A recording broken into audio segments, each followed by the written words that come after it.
ನಮಸ್ಕಾರ ಎಲ್ಲ ನನ್ನ ಸ್ನೇಹ ವರ್ಗಕ್ಕೂ. ಇವತ್ತಿನ ವಿಚಾರ ನೀವು ಆಲ್ರೆಡಿ ಥಂಬ್ನೇಲ್ ನೋಡಿದ್ದೀರಿ ಅಂತ ಅಂದ್ಕೊಂಡಿದ್ದೀನಿ, ಆದರೂ ಕೂಡ ಹೇಳ್ತೀನಿ. ಈ ಯುವ ಪೀಳಿಗೆ ಅಂತಂದರೆ ಈ 8ರಿಂದ 12ನೇ ಕ್ಲಾಸ್ವರೆಗಿನ ಮಕ್ಕಳು ಏನಕ್ಕೆ ಈ ರೀತಿ ತಪ್ಪು ಹಾದಿಗಳನ್ನು ತುಳಿತಾರೆ? ಹಾಗೆ ಇವರ ಮನಸ್ಸಲ್ಲಿ ಬರುವಂತಹ ಭಾವನೆಗಳು ಅವರ ವೈಯಕ್ತಿಕವಾಗಿ ಬರ್ತವೋ ಅಥವಾ ನೈಸರ್ಗಿಕ ದತ್ತವಾಗಿ ಬರುತ್ತವೋ ಮತ್ತು ಕೆಲವು ಪ್ರಶ್ನೆಗಳಿರ್ತಾ ಇದ್ವು. ಹಾಗಾಗಿ ಅದನ್ನು ಇವತ್ತು ಸೈಂಟಿಫಿಕ್ಲಿ ಮತ್ತು ಈ ಸೈಕಿಯಾಟ್ರಿಕ್ ಅಂದರೆ ಸೈಕಾಲಜಿ ಪ್ರಕಾರನೇ ನೋಡೋಣ, ಏನಾಗುತ್ತೆ ಮುಂದೆ ಏನಿಲ್ಲ ಅನ್ನುವಂಥದ್ದನ್ನು ಎಲ್ಲರೂ ಕೇಳಿಸ್ಕೊಳ್ಳಿ. ಯಾಕಂದರೆ ನಿಮ್ಮ ಮಕ್ಕಳು 8th 9th 10th SSLC ಅಥವಾ PUC ಓದ್ತಿರ್ತಾರೆ. ಅವರಿಗೆ ಮನನ ಮಾಡಿಸುವಂಥ ಮಾತುಗಳು ಇದ್ದಾವೆ ಇದರಲ್ಲಿ. ಹಾಗಾಗಿ ಎಲ್ಲರೂ ಕೂಡ ಕೇಳಿ. ಹಾಗೆ ಇದರಲ್ಲಿ ನನಗೆ ಲೈಕು ಸಬ್ಸ್ಕ್ರೈಬ್ ಏನು ಬೇಕಾಗಿಲ್ಲ, ಸಾಧ್ಯವಾದರೆ ಮಾಡಿ. ಈಗ ವಿಚಾರಕ್ಕೆ ಬರೋಣ. ನಾವು ಚಿಕ್ಕವರಿದ್ದಾಗ ಅಂತಂದರೆ 8th 9th 10th ನಾವು ಹೊರಟ ತಕ್ಷಣ ಅಲ್ಲಿ ಬರೋದು ಪ್ರೌಢಶಾಲೆ ಅಂತ. ಅಂದರೆ ನಾವು ಮಕ್ಕಳು ಬಾಲಕರಿದ್ದವ್ರು ಇವಾಗ ಪ್ರೌಢಾವಸ್ಥೆಗೆ ಬಂದಿದ್ದೀವಿ ಅಂತ. ಆವಾಗ ಏನಿತ್ತು, ಪ್ರಾಥಮಿಕ ಶಾಲೆ ಅಂತ ಕರೆಯೋದು. ಆ ಟೈಮಲ್ಲಿ ಗೋಜಲುಗಳು, ಆಟಗಳು, ಕಿತ್ತಾಟ, ಜಗಳ ಇರ್ತಾಯಿತ್ತು. ಆದರೆ ಯಾವಾಗ ನಾವು 8ನೇ ಕ್ಲಾಸಿಗೆ ಹತ್ತಿವೋ ನಮ್ಮ ಮೈಂಡ್ ಅನ್ನುವಂಥದ್ದು ಪ್ರೌಢಶಾಲೆ ಅಂದರೆ ಪ್ರೌಢಾವಸ್ಥೆಗೆ ಬಂದಾಯಿತು. ಪ್ರೌಢಾವಸ್ಥೆಗೆ ಬಂದ ತಕ್ಷಣ ಆ ಮನಸ್ಸುಗಳು ಅಂದರೆ ಆ ವಿವೇಚನಾ ಶಕ್ತಿ ಉಳ್ಳ ಆತ್ಮಗಳು ಬರೀ ವಿದ್ಯಾಭ್ಯಾಸದ ಕಡೆ ಅಷ್ಟೇ ಅಲ್ಲ, ಅವರ ದೇಹದಲ್ಲಿ ಆಗುವ ಹಾರ್ಮೋನುಗಳ ಬದಲಾವಣೆ. ಅಂದರೆ ಅಲ್ಲಿಗಾಗಲೇ ಪ್ರೌಢಾವಸ್ಥೆಗೆ ಬಂದಿದ್ದಾರೆ, ಅವರಿಗೆ ಈ ರಿಪ್ರೊಡಕ್ಷನ್ ಸಿಸ್ಟಮಲ್ಲಿ ಕೆಲವೊಂದು ಹಾರ್ಮೋನುಗಳು ಚೇಂಜಸ್ ಆಗುತ್ತೆ, ದೇಹದಲ್ಲಿ ಬದಲಾವಣೆಗಳಾಗುತ್ತೆ. ಆಮೇಲೆ ಮೈಂಡಲ್ಲಿ ಅಂದರೆ ಈ ತಲೆಯಲ್ಲಿ ಈ ಒಂದು set of the chemical release ಆಗ್ತಾ ಇರುತ್ತೆ. ಅಂದರೆ ಅವರಿಗೆ ಸಿಗ್ತಾ ಇರುತ್ತಲ್ಲ ಮನೆಯಲ್ಲಿ ಅಪ್ಪ ಅಮ್ಮನ ಪ್ರೀತಿನೋ ಅಥವಾ ಅಣ್ಣ ತಂಗಿ ಪ್ರೀತಿನೋ, ಇದಕ್ಕಿಂತ ವಿಭಿನ್ನವಾದ ಪ್ರೀತಿಯನ್ನು ಅನ್ವೇಷಿಸ್ತಾ ಇರ್ತಾರೆ ಅವರು. ಯಾಕೆಂದರೆ ಅವರಿಗೆ ಇನ್ನೊಂದು ಸ್ಪೆಷಲ್ ಪ್ರೀತಿ ಬೇಕಾಗಿರುತ್ತೆ. ಅದು ಯಾರೋ ಅವರ ಆ ವಯಸ್ಸಿನ ಅದೇ ವಯಸ್ಸಿನ ಇನ್ನೊಂದು ಅಂದರೆ ಅಪೋಸಿಟ್ ಲಿಂಗ, ಅಂದರೆ ಇನ್ನೊಂದು ಅವರ ವಯಸ್ಸಿನ ಇನ್ನೊಂದು ಹೆಣ್ಣು ಅಥವಾ ಗಂಡಾಗಿದ್ದರೆ ಹೆಣ್ಣಿನ ಆಕರ್ಷಣೆ, ಹೆಣ್ಣಾಗಿದ್ದರೆ ಗಂಡಿನ ಆಕರ್ಷಣೆ ಖಂಡಿತವಾಗ್ಲೂ ಬರುತ್ತೆ. ಅದು ನಿಸರ್ಗದತ್ತವಾಗಿ ಬರುವಂಥದ್ದು, ಅದು ನ್ಯಾಚುರಲಿ ಬರುವಂಥದ್ದು. ಅದನ್ನು ಯಾವ ಮಕ್ಕಳು ಕೂಡ ಸ್ವಾಭಾವಿಕವಾಗಿ ತಾವೇ ಉದ್ಭವಿಸ್ಕೊಳ್ಳೋಕ್ಕಾಗಲ್ಲ. ಯಾಕೆಂತಂದರೆ ಪ್ರೀತಿ ಅನ್ನೋದೇ ಹಾಗೆ, ಅದು ಪ್ರೀತಿ ಅನ್ನಲ್ಲ, ಬಟ್ ಅದು ಕೆಮಿಕಲ್ಸ್. ಅದು ತನ್ನ ಸ್ಯಾಟಿಸ್ಫ್ಯಾಕ್ಷನ್ಗೋಸ್ಕರ chemical, one set of the chemical ಮತ್ತೊಂದು ಅದರದೇ ಅಪೋಸಿಟ್ ಡೈರೆಕ್ಷನ್ ಬರುವ ಕೆಮಿಕಲ್ಸ್ಗಳು ಹಿಟ್ಟಾದಾಗ ದೇಹದಲ್ಲಿ ಏನೋ ಒಂಥರ ರೋಮಾಂಚನ ಆಗುತ್ತೆ. ಯಾರನ್ನೋ ನೋಡೋದಾಗಿರ್ಬೋದು ಅಥವಾ ಯಾರ ಜೊತೆನೋ ಮಾತಾಡೋದಾಗಿರ್ಬೋದು ಅಥವಾ ಇನ್ಯಾರ್ದೋ ಜೊತೆಗೆ ಸಲುಗೆಯಿಂದ ಇದ್ದಾಗಲೂ ಕೂಡ ಕೆಮಿಕಲ್ ರಿಲೀಸ್ ಆಗ್ತಾ ಇರುತ್ತೆ. ಅದನ್ನು ಆ್ಯಕ್ಚುಲಿ ಡೊಪಮೈನ್ ಅಂತಾರೆ. ಮತ್ತು ಈ ಆಕ್ಸಿಟಾಕ್ಸಿ ಎನ್ನುವಂಥ ಕೆಮಿಕಲ್ಸು ಮೈಂಡಲ್ಲಿ ರಿಲೀಸ್ ಆದಾಗ ಆ ಮನುಷ್ಯ ಆ್ಯಸ್ ಯೂಶ್ವಲಿ ಅದನ್ನು ಒಂಥರ ಚಟವಾಗಿ ಪರಿಭ್ರಮಿಸ್ತಾನೆ. ಅಂತಂದರೆ ಅವನಿಗೆ ಒಂದೇ ಹುಡುಗಿಯ ಮೇಲೆ ಅಥವಾ ಒಂದೇ ಹುಡುಗನ ಮೇಲೆ ಅಟ್ರಾಕ್ಷನ್ ಇರೋದಂತಲ್ಲ, ಅಲ್ಲಿ ಆಕೃತಿಗಳು ಬದಲಾದಂಗೆ ಭಾವನೆಗಳು ಕೂಡ ಬದಲಾಗ್ತಾ ಹೋಗ್ತವೆ. ಆದರೆ ಇದು ಒಂದು ವಿಚಿತ್ರ ಅಂತ ಕಾಯಿಲೆ ಅಂತಲ್ಲ, ಬಟ್ ಇದು ನ್ಯಾಚುರಲಿ ಬರುವಂಥದ್ದು, ನ್ಯಾಚುರಲ್ ಫಿನೋಮಿನಾ ಇದು ಹ್ಯೂಮನ್ ಬಾಡಿಯಲ್ಲಿ. ಬಟ್ ಇದನ್ನು ತಡೆಗಟ್ಟಬೇಕು, ಏನು ಮಾಡ್ಬೋದು? ಇಲ್ಲ ನ್ಯಾಚುರಲಿ ಬಂದಿದೆ ಹಾಗೆ ಕೈ ಬಿಟ್ಟರೆ ಅದು ನ್ಯಾಚುರಲಿ ಸರಿ ಹೋಗುತ್ತಾ? ಇಲ್ಲ, ನ್ಯಾಚುರಲಿ ಬರುವಂಥ ಫಿನೋಮಿನಾಗಳಿಗೆ ಅದರದ್ದೇ ಆದ ಮಾರ್ಗ ತೋರಿಸಿದಾಗ ಮಾತ್ರ ಅವು ಸರಿಯಾದ ಮಾರ್ಗದಲ್ಲಿ ಹೋಗ್ತವೆ. ಇಲ್ಲ ನೀವು ಇಡು ಈ ವಯಸ್ಸಲ್ಲಿ ನಾನು ಹಾಗೆ ಮಾಡಿದ್ದೆ, ನನ್ನ ಮಗನೂ ಹಾಗೆ ಮಾಡ್ತಾವನೆ, ಅಥವಾ ನನ್ನ ವಯಸ್ಸು ಅವನ ವಯಸ್ಸು ನಡ್ಕೊಂಬಂದಿನಿ, ಆ ವಯಸ್ಸಲ್ಲಿ ಹೆಂಗಿರ್ತೀವಿ ಅನ್ನೋದು ಗೊತ್ತು ನಮಗೆ ಅನ್ನುವಂಥ ಭಾವನೆಗಳು ನಿಮ್ಮಲ್ಲಿದ್ದರೆ ಖಂಡಿತವಾಗ್ಲೂ ಅದು ತಪ್ಪು. ಯಾಕಂತಂದರೆ ನಿಮಗೆ ಹೇಳೋರು ಇರಲಿಲ್ಲ ಅನ್ನೋಕ್ಕಿಂತ ಹೇಳೋರು ಇದ್ದರು, ಬಟ್ ನೀವು ಅದನ್ನು ತಲೆಗೆ ಹಾಕ್ಕೊಳ್ಳಿಲ್ಲ. ಯಾಕಂದರೆ ನಾನು ನಡೆದಿದ್ದೆ ದಾರಿ ಅನ್ನೋ ರೀತಿಯಲ್ಲಿ ಬಂದ್ವಿ. ಬಟ್ ಈಗ ಹಂಗಲ್ಲ, ಈ ಕಾಲ ಕೆಟ್ಟೋಗಿದೆ, ಕಾಲ ತುಂಬ ಕೆಟ್ಟೋಗಿದೆ. ಯಾವುದಕ್ಕಾದರೂ ಒಬ್ಬ ಮನುಷ್ಯ ಒಂದು 2-3 ದಿನ ಅದನ್ನು ರೆಗ್ಯುಲರಾಗಿ ಯೂಸ್ ಮಾಡ್ದೆ ಅನ್ನೋಕ್ಕಿಂತ ಅದನ್ನು ಅನುಭವಿಸ್ತಾ ಇದ್ದಾನಂತಂದರೆ ಅದು ಅವನ ಲೈಫ್ ಟೈಮು ಇದಾಗ್ಬೋದು, ಹಾಬಿ ಆಗ್ಬೋದು ಅಥವಾ ಚಟ ಆಗ್ಬೋದು ಅವನಿಗೆ. ಸೊ ಹಾಗಾಗಿ ಅವ್ರಿಗೆ ಹೇಳಬೇಕು ನೀವು, ಏನಂತ, ಈ ವಯಸ್ಸಲ್ಲಿ ಈ ರೀತಿ ಬರೋದು ಕಾಮನ್ನಪ್ಪ, ಎಲ್ಲರ ದೇಹದಲ್ಲಿ ಆಗುವಂಥ ಬದಲಾವಣೆಗಳು ನಿನ್ನ ದೇಹದಲ್ಲಿ ಆಗ್ತಿರುವಂಥದ್ದು. ಆದರೆ ಸಿಟ್ಟಿನಿಂದನೋ ಬೈದು ಕೋಪದಿಂದನೋ ಹೊಡೆದು ಹೇಳಿದರೆ ಅದು ನಿಲ್ಲಲ್ಲ. ಪ್ರೀತಿಯಿಂದ ತಲೆ ಸವರ್ಸಿ ಹೇಳಿದರೆ ಯಾವ ಮಕ್ಕಳಾದರೂ ಕೇಳ್ತಾರೆ. ಅವ್ರಿಗೆ ಮುಂದೆ ಒಂದು ಗೋಲ್ನ ಸೆಟ್ ಮಾಡಿಕೊಡಿ. ಖಂಡಿತವಾಗ್ಲೂ ಆ ಗೋಲ್ ಕಡೆನೇ ಅಟ್ರಾಕ್ಷನ್ ಇರಬೇಕು ಅವ್ರಿಗೆ. ಆದರೆ ಮಕ್ಕಳಿಗೆ ಹೇಳುವಂಥದ್ದೇನು, ಮಕ್ಕಳಿಗೆ ಆ ರೀತಿ ಭಾವನೆಗಳು ಬರ್ತಾ ಇದೆ ಅಂತಂದರೆ ತಕ್ಷಣ ಮನೆಯ ಪರಿಸ್ಥಿತಿನೋ ಅಥವಾ ಅವರಿರುವ ಸ್ಥಿತಿಯನ್ನು ಅಥವಾ ಅವ್ರು ಮುಂದೆ ಕನಸ್ಕೊಂಡಿರ್ತಾರಲ್ಲ ಗೋಲು, ನಾನು ಸೈಂಟಿಸ್ಟ್ ಆಗಬೇಕು, ಅದು ಆಗಬೇಕು, ಇದು ಆಗಬೇಕು ಅಂತ ಹೇಳಿ, ಆ ಗೋಲ್ನ ನೆನಪು ಮಾಡಿಕೊಂಡ್ರೆ ಇದು ಒಂಚೂರು ಅವಾಯ್ಡ್ ಆಗುತ್ತೆ. ಇಲ್ಲ ಇದು ಹರ್ಷದ ಕೋಳಿದು, ನನಗೆ ವರ್ಷದ ಕೋಳನ್ನ ಮರಿತಾ ಇದ್ದೀನಿ ಅಂತ ಹೇಳಿ ತಕ್ಷಣವೇ ಆತ ಮೈಂಡನ್ನು ಡೈವರ್ಟ್ ಮಾಡ್ಕೊತಾನೆ. ಬಟ್ ಆ ರೀತಿ ಮಾಡ್ಕೊಳ್ಳೋ ವಿದ್ಯಾರ್ಥಿಗಳಲ್ಲಿ 100ಕ್ಕೆ 20ರಷ್ಟು ಜನ ಮಾತ್ರ ಆ ರೀತಿ ಬುದ್ಧಿವಂತಿಕೆಯನ್ನು ಬಳಸ್ತಾರೆ. ಇನ್ನು 80 ಜನ ಅದು ಏನೋ ಬಂದಿದೆ, ಮನುಷ್ಯನಾಗ ಹುಟ್ಟಿದ ಮೇಲೆ ಇನ್ನೇನು ಮಾಡೋಕ್ಕಾಗುತ್ತೆ, ಮಾಡಲೇಬೇಕು, ಎಲ್ಲವನ್ನು ಅನುಭವಿಸ್ಲೇಬೇಕು ಅನ್ನೋ ಆ ಮೈಂಡ್ಸೆಟ್ಟಲ್ಲಿದ್ದರೆ ಅವ್ರಿಗೆ ಇನ್ನೊಂದು ಸಬ್ ಕಾನ್ಷಿಯಸ್ ಮೈಂಡ್ ಕೂಡ ಹೇಳ್ತಾ ಇರುತ್ತೆ ಏನಂತ, ನನ್ನ ಫ್ಯಾಮಿಲಿ ಕಷ್ಟದಲ್ಲಿದೆ, ಅವ್ರ ಹಣೆ ಬರ, ಅವ್ರ ಕಷ್ಟದಲ್ಲಿದ್ದರೆ ನಾನೇನು ಮಾಡಲಿ ಅನ್ನುವಂಥ ಯಾವಾಗ ಅವ್ರ ಥಾಟ್ ಪ್ರೊಸೆಸ್ ತಲೆಯಲ್ಲಿ ಓಡ್ತಾ ಇರುತ್ತೋ ತಿಳ್ಕೊಂಡ್ಬಿಡ್ಬೇಕು ನೀವು, ಆಲ್ಮೋಸ್ಟ್ ಆ ಹುಡುಗ ದಾರಿ ತಪ್ಪಿದ್ದಾನೆ ಅಂತಾನೆ. ಯಾಕೆಂತಂದರೆ ಅವನು ಆಲ್ರೆಡಿ ಕವಲನ್ನ ದಾಟ್ಕೊಂಡು ಮುಂದೆ ಬಂದುಬಿಟ್ಟಿದ್ದಾನೆ. ನೇರವಾಗಿ ಹೋಗ್ಬೇಕಾದ ದಾರಿನೇ ಬಿಟ್ಟು ಕವಲನ್ನು ಹೊಡೆದಿದೆಯಲ್ಲ, ಆ ಕವಲಿಂದ ಬೇರೆ ದಾರಿಗೆ ಬಂದುಬಿಟ್ಟಿದ್ದಾನೆ ಆಲ್ರೆಡಿ ಅವನು. ಹಾಗಾಗಿ ಆ ಹುಡುಗರನ್ನ ತುಂಬ ಜಾಗೃತಿಯಿಂದ, ಅಂದರೆ ತುಂಬ ಪ್ರೀತಿಯಿಂದ ಅವ್ರನ್ನ ದಾರಿ ತರೋ ಪ್ರಯತ್ನ ಮಾಡಬೇಕು. ಬಟ್ ಇಷ್ಟೇ ಅಲ್ಲ, ಹದಗೆಡೋದಕ್ಕೆ ಪ್ರೀತಿ ಒಂದೇ ಕಾರಣ ಅಲ್ಲ, ಅಲ್ಲಿ ಸಂಘದೋಷ ಪರಿತ್ಯಾಗಿಗಳು ಇರ್ತಾರೆ. ಯಾಕಂತಂದರೆ ಒಳ್ಳೆಯದನ್ನು ಮಾಡಿದರೆ ಪರವಾಗಿಲ್ಲ, ಸಂಘದಲ್ಲಿ ಹೆಂಗೆ ಅವರು ಎಂತ ಹೇಳ್ತಾರೆ, ಅವ್ರಿಗೆ ಆವಾಗಲೇ 8, 9, 10ಕ್ಕೇ ಅಡ್ವರ್ಟೈಸ್ಗಳನ್ನ ನೋಡೋದು, ಈ ಪಾನ್ ಪರಾಗ್ಗಳು, gutka, cigarette, I T C ಎಲ್ಲವನ್ನ ಟ್ರೈ ಮಾಡ್ತಿರ್ತಾರೆ. ಅಂಥ ಗುಂಪುಗಳಲ್ಲಿ ಯಾರೋ ಹುಡುಗರು, ಸಂಭಾವಿತ ಹುಡುಗ ಅಥವಾ ಅವನಿಗೆ ಏನು ಗೊತ್ತಿಲ್ಲ, ಆ ಹುಡುಗನಿಗೆ ಇವಾಗಷ್ಟೇ ಪ್ರೌಢಾವಸ್ಥೆ ಬಂದಿದ್ದಾನೆ, ಅವನು ಆ ಗ್ರೂಪಲ್ಲಿದ್ದರೆ, ಅವನ ಮನಸ್ಸು ಸದೃಢವಾಗಿದ್ದರೆ ಅಥವಾ ಅವನ ವಿಚಾರಗಳು ಗಟ್ಟಿಯಾಗಿದ್ದರೆ ಅಥವಾ ಅವನ ವಿಚಾರಗಳು ಮತ್ತು ಅವನ ಆಲೋಚನೆಗಳು ತುಂಬ ಬೇರೂರಿದ್ದರೆ ಖಂಡಿತವಾಗ್ಲೂ ಅವನು ಆ ಸಾಹಸಕ್ಕೆ ಹೋಗಲ್ಲ. ಬಟ್ ಈ 100ಕ್ಕೆ 80ರಷ್ಟು ಅಂತ ಹೇಳಿದ್ನಲ್ಲ, ಆ ಥರ ಹುಡುಗರು ಅವ್ರ ಜೊತೆ ಸೇರಿಕೊಂಡ್ರೆ ಫಸ್ಟ್ 1/2 ಸೆಕೆಂಡ್ 1/2 ಅಂತ ಹೇಳಿ ಅವ್ರು ಅದಕ್ಕೆ ಅಡಿಕ್ಟ್ ಆಗಿಬಿಡ್ತಾರೆ. ಹಂಗಾಗಿನೇ ಇವತ್ತಿನ ಯುವ ಪೀಳಿಗೆ ನೋಡಬೇಕು ನೀವು. ತುಂಬ ನಾನು ನಿಮಗೆ 1-2 ಉದಾಹರಣೆ ಕೊಡ್ತೀನಿ. ನಾನು 2022-23 ಬೆಳಗಾವಿಗೆ ಹೋಗಿದ್ದೆ ಒಂದು ಸರ್ತಿ. ಹಾಗೆ ಹೋದಾಗ ಏನೋ ಕೆಲಸದ ಪ್ರಯುಕ್ತ ಹೋದಾಗ ಬಸ್ ಸ್ಟ್ಯಾಂಡಲ್ಲಿ ಕೂತ್ಕೊಂಡಿದ್ದೆ, ಬೆಳಗಾವಿ ಬಸ್ ಸ್ಟ್ಯಾಂಡಲ್ಲಿ.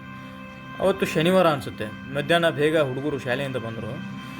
ಬಸ್ಗೋಸ್ಕರ ಕಾಯ್ತಾ ಕೂತಿದ್ದೆ. ನನ್ನ ಪಕ್ಕದ ಬೆಂಚಲ್ಲೇ, ಅಂದರೆ ನನ್ನ ಬೆಂಚದಲ್ಲೇ ಪಕ್ಕದಲ್ಲಿ ಕೂತ್ಕೊಂಡು ಒಬ್ಬ ಹುಡುಗ. ನಾನು ಏನೋ ಸ್ಟೂಡೆಂಟ್ ಹುಡು ಸ್ಕೂಲ್ಗೆ ಹೋಗಿ ಬಂದಿದ್ದಾನೆ ಅಂತ ನಾನು ಏನೂ ಮಾತಾಡಲಿಲ್ಲ ಅವನ ಜೊತೆಗೆ. ಬಟ್ ಅವನು ಒಂದು ಬುಕ್ ತೆಗ್ದ. ಎಂಥ ಆಲೋಚನೆ ಹುಡುಗಂದು, ಬಸ್ ಸ್ಟ್ಯಾಂಡಲ್ಲಿ ಕೂತ್ಕೊಂಡು ಓದ್ತಾನಲ್ಲ. ನಾನು ತುಂಬ ಖುಷಿ ಅಂತ ನನಗನ್ನಿಸ್ತು. ಯಾಕಂತಂದರೆ ಆ ವಿಷಯದಲ್ಲೇ ನಾವು ಸ್ವಲ್ಪ ಮುಂದಿದ್ದವ್ರೆ ಓದೋದ್ರಲ್ಲಿ. ಆದರೆ ಈ ಹುಡುಗಂದು ನನಗೆ ಯೋಚನೆ ಮಾಡಿದಾಗ ತುಂಬ ಒಳ್ಳೆ ವಿಚಾರ, ಓದ್ತಾನಲ್ಲ ಬಸ್ ಸ್ಟ್ಯಾಂಡಿಗೆ ಬಂದಾಗಲೂ, ಏನಪ್ಪ ಇದು ಇವಾಗಿನ ಕಾಲದ ಹುಡುಗರು ಇಷ್ಟೊಂದು ಓದ್ತಿದ್ದಾರಾ ಅಂತ ನನ್ನ ಮನಸ್ಸಲ್ಲಿ. ಅದಾದಮೇಲೆ ಸ್ವಲ್ಪ ಹೊತ್ತಿನ ನಂತರ ಬುಕ್ ತೆಗ್ದ, ಕೊನೆ ಪೇಜ್ಗೆ ಹೋದ. ಕೊನೆ ಪೇಜಲ್ಲಿ ಏನೇನೋ ಚಿತ್ರಗಳನ್ನ ಬಿಡಿಸ್ತಾ ಕೆಳಗೆ. ಆಮೇಲೆ ಅದೇನೋ ಹೆಸರು ಬೇಡ, ಆ ಹೆಸರುಗಳನ್ನ ಬರೆದ. ಮೇಲೆ ಒಂದು ಹೆಸರು, ಮಧ್ಯದಲ್ಲಿ 143 ಅಂತ ಬರೆದ, ಕೆಳಗಡೆ ಇನ್ನೊಂದು ಹೆಸರು ಬರೆದ. ಹೊಡಿತಾ ಹೋದ. ಅದೇನೋ ಲೆಕ್ಕ ಮಾಡ್ತಾ ಹೋದ. ನಾನಂದೆ, ಇದೇನಿದು ಲೆಕ್ಕ, ನಾವು ಮಾಡಿಲ್ಲ ಅಂತಲ್ಲ. ಇವಾಗ ನಾವು ಅವ್ರ ಮುಂದೆ ಅದನ್ನು ತೋರಿಸಿದ್ರೆ, ನಿನಗೆ ಗೊತ್ತಲ್ಲ, ನೀನೇನ ಕೇಳ್ತೀಯ ಅಂತ ಕೇಳಿದ್ರೆ ಏನು ಭಯ ಅಲ್ವಾ? ಹಾಗಾಗಿ ನನಗೆ ಗೊತ್ತೋದು ಏನು ಮಾಡ್ತಿದ್ದಾನೆ ಅನ್ನೋದು ನನಗೆ ಪರಿಭಾವನೆ ಇದೆ, ನನಗೆ ಅರಿವಿದೆ ಅದು. ಆದರೂ ಒಂದು ಸಲ ಅವ್ನು ಕೇಳಿದೆ, ಎಷ್ಟನೇ ಕ್ಲಾಸ್ ಓದ್ತಿದ್ಯಪ್ಪ ನೀನು ಅಂತ ಕೇಳಿದೆ. ಇಲ್ಲ, ನಾನು ಇವಾಗ 6ನೇ ಕ್ಲಾಸ್ ಮುಗಿತು ಸರ್, 7ನೇ ಕ್ಲಾಸ್ ಹೋಗ್ತಾ ಇದ್ದೀನಿ. 7ನೇ ಕ್ಲಾಸಾ? ಇದೇನು ಬರ್ತಿದ್ಯಾ ಇದು ಅಂತ ಕೇಳಿದೆ. ಇದು ಗೊತ್ತಿಲ್ವಾ ಸರ್ ನಿಮಗೆ 143 ಅಂದರೆ? ಏನು ಹೇಳಪ್ಪ, ನನಗೆ ಗೊತ್ತಿಲ್ಲ, ಯಾಕಂದರೆ ನಾವು ಓದುವಾಗ ಇವೆಲ್ಲ ಇರಲಿಲ್ಲ, ಏನು ಲೆಕ್ಕ ಇದು ನೀನು ಮಾಡ್ತಾ ಇರೋದು ಅಂತ ಕೇಳಿದೆ. ಇಲ್ಲ ಸರ್, ಇದು ಅವನು ಸ್ವಲ್ಪ ನಾಚಿಕೆ, ಅಂದರೆ ಈಗ ದೊಡ್ಡವ್ರ ಮುಂದೆ ಹೆಂಗೆ ಹೇಳ್ಬೇಕು ಅದನ್ನು, ನಾಚಿಕೆ ಸ್ವಲ್ಪ. ಅವನು ಆ ಕಡೆ ಈ ಕಡೆ ಸ್ವಲ್ಪ ಹೇಳೋದಕ್ಕೆ ಅನ್ಕಂಫರ್ಟಬಲ್ ಫೀಲ್ ಮಾಡ್ಕೊತಾನೆ. ನಾನೇ ಕೇಳಿದೆ, ಏನದು 143 ಮೇಲೆ ಏನದು ಬರ್ದಿದ್ದು ಹೆಸರು, ಅದು ಯಾರ ಹೆಸರು, ಇದು ಕೆಳಗಡೆ ಬರ್ದಿರೋ ಹೆಸರು ಯಾರ್ದು, ಮಧ್ಯದಲ್ಲಿ ಏನಿದು 143 ಏನದು ಸೂತ್ರ ಏನು ಅಂತ ಕೇಳಿದೆ. ಗೊತ್ತಿಲ್ಲ ಸರ್ ನಿಮಗೆ? ಏನು ಸರ್ ನೀವು ಇಷ್ಟು ದೊಡ್ಡವರು ಇದ್ದೀರಾ, 143 ಅಂದರೆ ಗೊತ್ತಿಲ್ವಾ, ಐ ಲವ್ ಯು ಅಂತ. ಅರೆ ಹೌದಾ, ಇದು ಹೊಸ ವಿಷಯ ಅಲ್ವಾ, ನನಗೆ ಹೊಸದಪ್ಪ ಇದು, ನನಗೇನು ಗೊತ್ತಿಲ್ಲ. ಬಟ್ ಇದು ಈ ಥರನೂ ಬರೀತಾರೆ ಐ ಲವ್ ಯು ಅಂತ? ಹೌದು ಸರ್, ಹಿಂಗೂ ಬರೀತಾರೆ. ಸರಿ, ಅದು 143 ಬರ್ದಿದೆಯಲ್ಲ, ದಶಮಾಂಶ ಪದ್ಧತಿಯಲ್ಲಿ ಎಷ್ಟು ಅಂಕಿಗಳು ಬರ್ತವೆ? ಅವನು ಕೇಳಿದೆ. ಡೆಸಿಮಲಲ್ಲಿ ಎಷ್ಟು ಅಂಕಿಗಳು ಬರ್ತವೆ, ಬೈನರಿ ಕೋಡಲ್ಲಿ ಎಷ್ಟು ಡಿಜಿಟ್ಸ್ ಬರ್ತವೆ, ಹೆಕ್ಸಾಡೆಸಿಮಲಲ್ಲಿ ಎಷ್ಟು ಡಿಜಿಟ್ಸ್ ಬರುತ್ತೆ ಅಂತ ಕೇಳಿದೆ ನಾನು ಅವನಿಗೆ. ನೆಕ್ಸ್ಟು ಮುಂದುವರೆದ ಭಾಗದಲ್ಲಿ ಕೇಳಿದ್ದು, ನಾನು ಫಸ್ಟ್ ಕೇಳಿದ್ದು ದಶಮಾಂಶ ಪದ್ಧತಿ. ಅವನು ಅಂದ ಈ ದಶಮಾಂಶ ಡೆಸಿಮಲ್ ಸರ್ ಕೇಳಿದ್ದೀನಿ ಸರ್, ಇದನ್ನು ನಮ್ಮ ಸರ್ ಹೇಳ್ತಿದ್ದಾರೆ ಸರ್, ಇದನ್ನು ಇಂಗ್ಲೀಷಲ್ಲಿ ಡೆಸಿಮಲ್ ಅಂತ ಬರುತ್ತೆ ಸರ್, ಆದರೆ ಎಷ್ಟು ಅಂಕಿ ಬರುತ್ತೆ ಗೊತ್ತಿಲ್ಲ ಸರ್. ಎಷ್ಟು ಅಂಕಿ ಬರುತ್ತೆ ಗೊತ್ತಿಲ್ವಾ, ಇದು 143 ಬರ್ತಿದೆಯಲ್ಲ, ಇದಾದರೂ ಇದರಲ್ಲಿರುವ ಡಿಜಿಟ್ ಆದರೂ ಯಾವುವು ಅಂತ ಕೇಳಿದೆ. ಗೊತ್ತಿಲ್ಲ ಸರ್, ಸುಮ್ಮನಿರಿ ಸರ್, ನೀವು ಯಾವ್ರಿಗೆ ಹೋಗೋರು ಸರ್ ನೀವು ಅಂತ ಕೇಳಿದೆ. ನಾನೆಲ್ಲ ಹೋಗ್ಬೇಕು ಬಿಡು, ಅದೇನು ಸರಿಯಾಗಿ ವಿದ್ಯಾಭ್ಯಾಸದ ಕಡೆ ಗಮನ ಕೊಡಯ್ಯ, ಇದೆಲ್ಲ ಬೇಡ, ಸರಿ ಇರಲ್ಲ ಇದು. ಮುಂದೆ ಹೋದರೆ ನಿನಗೆ ಮೆಚುರಿಟಿ ಬಂದಾದಮೇಲೆ ಒಂದು 25-30 ವರ್ಷಕ್ಕೆ 25-26 ವರ್ಷಕ್ಕೆ ನಿನಗೆ ಒಂದು ಯಾವುದೋ ಒಂದು ಹುಡುಗಿ ಮದುವೆ ಮಾಡ್ಕೊಂಡು ಸುಖವಾಗಿರು. ಇದೇನಿದು ಇವಾಗಲೇ ಈ ಥರ ಎಲ್ಲ ತಲೆಯಲ್ಲಿ ಹುಳ ಬಿಟ್ಕೊಂಡು ಅದೇನೋ ಪ್ರತಿದಿನ ಒಂದು ಹೆಸರುಗಳನ್ನ ಚೇಂಜ್ ಮಾಡ್ಕೊಂಡು ಯಾವುದು ಡಿಗ್ರಿ ಹೈಯೆಸ್ಟ್ ಬರುತ್ತೆ ಅಂದರೆ ಯಾವುದು ಲಾಸ್ಟಲ್ಲಿ ಅದನ್ನು ಭಾಗಿಸ್ತಾನೋ ಮೈನಸ್ ಮಾಡ್ತಾನೋ ಬರ್ತಾರೆ, ಕೊನೆಗೆ 2 ಡಿಜಿಟ್ ಉಳಿಬೇಕು ಅದು. ಅದರಲ್ಲಿ ಯಾವುದು ಹೈಯೆಸ್ಟ್ ಡಿಜಿಟ್ ಉಳಿತೋ ಆ ಹುಡುಗಿ. ಅಂದರೆ ಅವ್ರ ಲೆಕ್ಕಾಚಾರ ನೋಡಿ, ಅವರು ಹಾಕುವಂಥ ಲೆಕ್ಕಾಚಾರ ನೋಡಿ, ಇದನ್ನು ನನಗೆ ವಿಚಿತ್ರ ಅನ್ನಿಸ್ತದು. ನಾನು ಅದಕ್ಕೆ ಅದನ್ನು ಕೇಳಿದ ತಕ್ಷಣ ಅವನೊಂದು ಚೂರು ಮಗ ಸಪ್ಪೆ ಮಾಡ್ಕೊಂಡು ಎದ್ದು ಹೊರಟೋದ. ಸರಿ, ಇದು ಒಂದಾಯಿತು. ಬಟ್ ಇದನ್ನು ನಾನು ಹಾಗೆ ಇದ್ರ ಜೊತೆಗೆ ಹಿಂಗೆ ಇನ್ನೊಂದು ಐ ಲವ್ ಯು ILU ಅಂತ ಬರೆದಿರೋ ವಿದ್ಯಾರ್ಥಿಗಳಿಗೂ ಪ್ರಶ್ನೆ ಮಾಡಿದ್ದೀನಿ ನಾನು. ಇದನ್ನು ಆಲ್ಫಾಬೆಟ್ಸಲ್ಲಿ ಓಲ್ಸ್ ಯಾವುದು ಅಂತ ಗೊತ್ತಿರಲ್ಲ, ಬಟ್ ನೀವು ILU ಅಂತ ಬರ್ಕೊಂಡು ಓಡಾಡ್ತಿರಲ್ಲ, ಏನಿದೆ ಅರ್ಥ, ಇದ್ರ ಮರ್ಮ ಏನು, ನೀವು ಏನು ತಿಳ್ಕೊಂಡಿದ್ದೀರಾ, ನೀವು ಏನಕ್ಕೆ ಬರ್ತಿರೋದು ಕಾಲೇಜ್ಗೆ ಸ್ಕೂಲಿಗೆ? ಚಿಕ್ಕ ಪುಟ್ಟ ಪ್ರಶ್ನೆಗೆ ಉತ್ತರ ಗೊತ್ತಿಲ್ಲ ನಿಮಗೆ, ಬಟ್ ನೀವು ದೊಡ್ಡ ನಿಮಗೆ ನಿಮ್ಮ ವಯಸ್ಸಿಗೆ ಅಲ್ಲದೇ ಇರುವಂಥ ವಿಚಾರಗಳು, ನಿಮ್ಮ ಈ ಮೈಂಡ್ ವಿಚಾರ ಮಾಡೋಕ್ಕಾಗದೇ ಇರುವಂಥ ವಿಚಾರಗಳನ್ನು ನಿಮ್ಮ ತಲೆಯಲ್ಲಿ ತುಂಬ್ಕೊಳ್ತಾ ಇದ್ದೀರಲ್ಲ ಚಿಕ್ಕ ವಯಸ್ಸಲ್ಲಿ. ಇದು ಮುಂದುವರೆದ ಭಾಗದಲ್ಲಿ ಏನಾಗ್ಬೋದು ಮುಂದೆ? ಅವ್ರಿಗೆ ಅದರ ಅರಿವು ಇರಲ್ಲ, ಬಟ್ ಅದು ದೇಹ ಬಯಸ್ತಾ ಇರುತ್ತೆ. ಏನು ಮಾಡೋದು ಪಾಪ, ಅವರಾದ್ರೂ ಚಿಕ್ಕ ವಯಸ್ಸಿನವ್ರು, ಅವ್ರ ಮೈಂಡ್ ಅಷ್ಟೊಂದು ಮೆಚ್ಯೂರಿಟಿನೂ ಇರಲ್ಲ, ಅವ್ರಿಗೆ ಅದರ ಮುಂದಿನ ಅರಿವು ಇರಲ್ಲ, ಅಂದರೆ ಮುಂದೆ ಹೋದ ತಕ್ಷಣ ಏನಾಗುತ್ತೆ ಅನ್ನುವಂಥದ್ದು. ಹಾಗಾಗಿ ನಾವು ತಿಳಿಸೋರು ಸರಿಯಾಗಿ ಕೂತ್ಕೊಂಡು ಒಂಚೂರು ಅವ್ರಿಗೆ ಕೌನ್ಸಿಲಿಂಗ್ ಥರ ಮಾಡಿ ತಿಳಿಸಿ ಹೇಳಿದರೆ ಮಕ್ಕಳು ತಮ್ಮ ದಾರಿಯನ್ನು ಬಿಟ್ಟು ಒಳ್ಳೆ ದಾರಿಗೆ ಬರ್ತಾರೆ. ಯಾಕಂದರೆ ಅವರಿಗೆ ಗಟ್ಟಿಯಾದ ನಿರ್ಧಾರಗಳನ್ನು ತಲೆಯಲ್ಲಿ ತುಂಬಬೇಕು ನೀವು. ಇಲ್ಲ ಅವ್ರಿಗೊಂದು ಗೋಲ್ ಸೆಟ್ ಮಾಡಿಕೊಡ್ಬೇಕು. ಇಲ್ಲ ನೋಡೋ, ನೀನು SSLC 99 ಬರಲೇಬೇಕು ಅಂದರೆ ಅದು ಒತ್ತಾಯಪೂರ್ವಕ ಹೇಳೋದಲ್ಲ. ಅವ್ರು ಬರದೇ ಇದ್ರೂ ಪರವಾಗಿಲ್ಲ ಕಣ್ರಿ, ಆ ದಾರಿ ಹಿಡಿದೇ ಇದ್ರೆ ಸಾಕು ನಿಮಗೆ. ಈ ಒಂದು ಕೆಟ್ಟ ದಾರಿಗಳು ಇರ್ತಾವಲ್ಲ, ಇವು ಪ್ರೀತಿ ಪ್ರೇಮ ಆಮೇಲೆ ಈ ದುಶ್ಚಟಗಳು, ಇವುಗಳ ದಾರಿಗೆ ಬೀಳದೇ ಇದ್ರೆ ಸಾಕು. ನಿಮ್ಮ ಮಕ್ಕಳನ್ನು ಪ್ರೊಟೆಕ್ಟ್ ಮಾಡ್ಕೊಳ್ಬೇಕು ಅಂತಂದ್ರೆ ಒಂದು ಏಮ್ ಸೆಟ್ ಮಾಡಿ ಅವ್ರಿಗೆ. SSLCಗೆ ಒಂದು ಏಮು, ಸೆಕೆಂಡ್ PUCಗೆ ಒಂದು ಏಮು. ಸೆಕೆಂಡ್ PUC ಆದ ತಕ್ಷಣ ಡಿಗ್ರಿ ಹೊರಟ ಮೇಲೆ ಅವ್ರಿಗೊಂದು ಮೈಂಡ್ ಮೆಚುರಿಟಿ ಬರುತ್ತೆ. ಆಮೇಲೆ ಅವರೇ ಯೋಚನೆ ಮಾಡ್ತಾರೆ, ಈಗ ನನಗೆ ಎಜುಕೇಷನ್ ಮುಖ್ಯನೋ ಅಥವಾ ನನ್ನ ಪ್ರೀತಿ ಮುಖ್ಯನೋ. ಹಾಗಾಗಿನೇ ಅವ್ರಿಗೆ ಹೇಳುವಾಗ ತುಂಬ ಪ್ರೀತಿಯಾಗಿ, ನೋಡಪ್ಪ ಈ ಥರ ಎಲ್ಲ ಮಾಡಬಾರ್ದು, ನೀನು 9th ಅಥವಾ 10th ಒಂದು 99 ಮಾಡು, ನಿನಗೆ ಏನು ಇಷ್ಟನೋ ಅದನ್ನು ತಂದು ಕೊಡ್ತೀನಿ. ಮತ್ತು ಅವನಿಗೆ ಹೇಳುವಂಥದ್ದೇನೋ, ಅವನು 99 ಮಾಡಿದರೆ ಅವ್ನಿಗೇನು ಇಷ್ಟ ನೀವು ಕಾರು ಬೈಕು ಕೊಡಿಸೋದಲ್ಲ, ಅವನ ಎಜುಕೇಷನಿಗೆ ಏನು ಸಪೋರ್ಟಾಗಿ ನಿಲ್ಲುತ್ತೋ ಆ ಥರ ವಸ್ತುಗಳನ್ನು, ಒಂದು ಏನೋ ಆಟಕ್ಕೆ ವಸ್ತುಗಳು, ಆಮೇಲೆ ಅವನಿಗೆ ಚೆಸ್ ಇಷ್ಟನೋ, ಕೇರಮ್ ಇಷ್ಟನೋ, ಅಥವಾ ಅವನಿಗೆ ಇತರ ಆ ಟಾಯ್ಸ್ಗಳು ಇಷ್ಟನೋ, ಅಥವಾ ಅವನಿಗೆ ಏನೋ ಒಂದು ಓದೋದಕ್ಕೆ ಉಪಯೋಗ ಆಗುವಂಥ ಟ್ಯಾಬ್ಲೆಟ್ಸು ಇಲ್ಲ ಲ್ಯಾಪ್ಟಾಪ್ಸು ಏನೋ ಕೊಡಿಸಿ. ಅವರು ಕೂಡ ಆ ಹುಮ್ಮಸ್ಸಲ್ಲಿ, ಅಯ್ಯೋ ನಾನು ಓದಿದ್ರಿಂದ, ನಾನು ಚೆನ್ನಾಗಿ ಓದಿದರೆ ನಮ್ಮ ಅಮ್ಮನ ಕಡೆಯಿಂದನೋ ನಮ್ಮ ಅಪ್ಪನ ಕಡೆಯಿಂದನೋ ಒಳ್ಳೆ ಗಿಫ್ಟ್ ಸಿಗುತ್ತೆ ಅನ್ನೋ ಉದ್ದೇಶದಿಂದ ಆತ ಅವನು ಎಜುಕೇಷನಲ್ಲಿ ಕಾನ್ಸಂಟ್ರೇಟ್ ಮಾಡ್ತಾನೆ.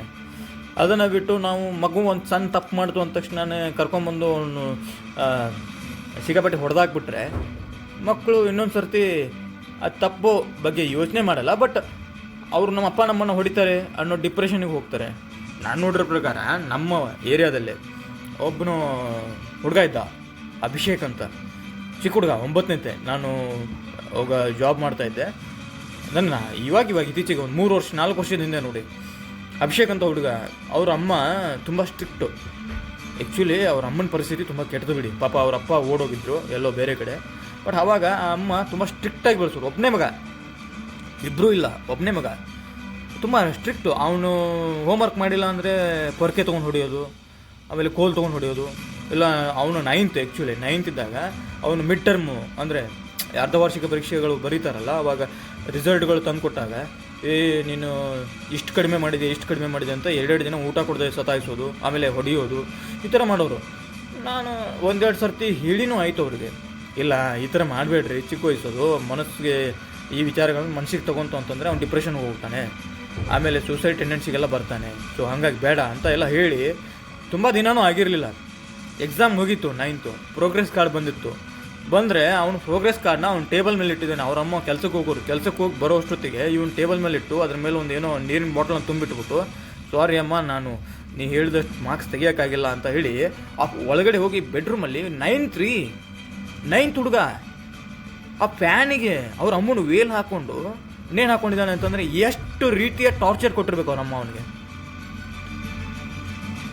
ಇವನ್ನೆಲ್ಲ ಯೋಚನೆ ಮಾಡಿದಾಗ ಅನಿಸುತ್ತೆ, ಮಕ್ಕಳನ್ನ ಹೊಡೆದ್ರೂ ತಪ್ಪು, ಹೊಡೆದಿ ಇದ್ರೂ ತಪ್ಪು. ಇವಾಗಿನ ಹುಡುಗರಂತೂ ಬಿಡಿ, ಮುಟ್ಟಿದ್ರೆ ಸಾಕು ಇವಾಗ ಮುಟ್ತೀವಿ ಅಂದ್ರೆ ಸಾಕು ಮುದ್ರಕೊಂಡು ಕೂತ್ಕೊತಾರೆ. ಬಟ್ ಅವ್ರಿಗೆ ಏನಾದರೂ ಈ ಡಿಪ್ರೆಷನ್ ಲೆವೆಲ್ಲು ಇಲ್ಲ ಸೂಸೈಡ್ ಟೆಂಡೆನ್ಸಿಗಳು ಮನಸ್ಸಲ್ಲಿ ಬರೋಕ್ಕೆ ಶುರು ಆದರೆ ಖಂಡಿತವಾಗ್ಲೂ ಮಕ್ಕಳನ್ನ ಕಳ್ಕೊಳ್ಳೋದಂತೂ ದೇವರ 100% ಸತ್ಯ.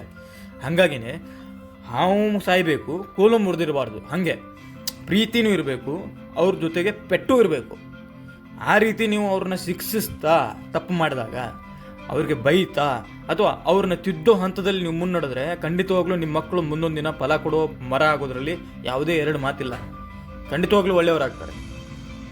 ಆದರೆ ನಾವು ಅವರಿಗೆ ಶಿಕ್ಷೆ ಕೊಡುವ ವಿಚಾರಗಳನ್ನು ಅಂದರೆ ಈಗ ನೋಡಿ, ಮೊದಲಿನ ಕಾಲದಲ್ಲಿ ನಮ್ಮ ಪ್ರಾಥಮಿಕ ಶಾಲೆಗಳಲ್ಲಿ ಒಂದಿಷ್ಟು ಸರ್ಗಳಿದ್ರು, ತುಂಬ ಡೇಂಜರ್. ಅವರು ಡೆವಿಲ್ ಥರ ಇರೋರು, ಅಂದರೆ ನೋಡೋಕ್ಕೆ ಎಲ್ಲ ತುಂಬ ಚೆನ್ನಾಗಿರೋರು.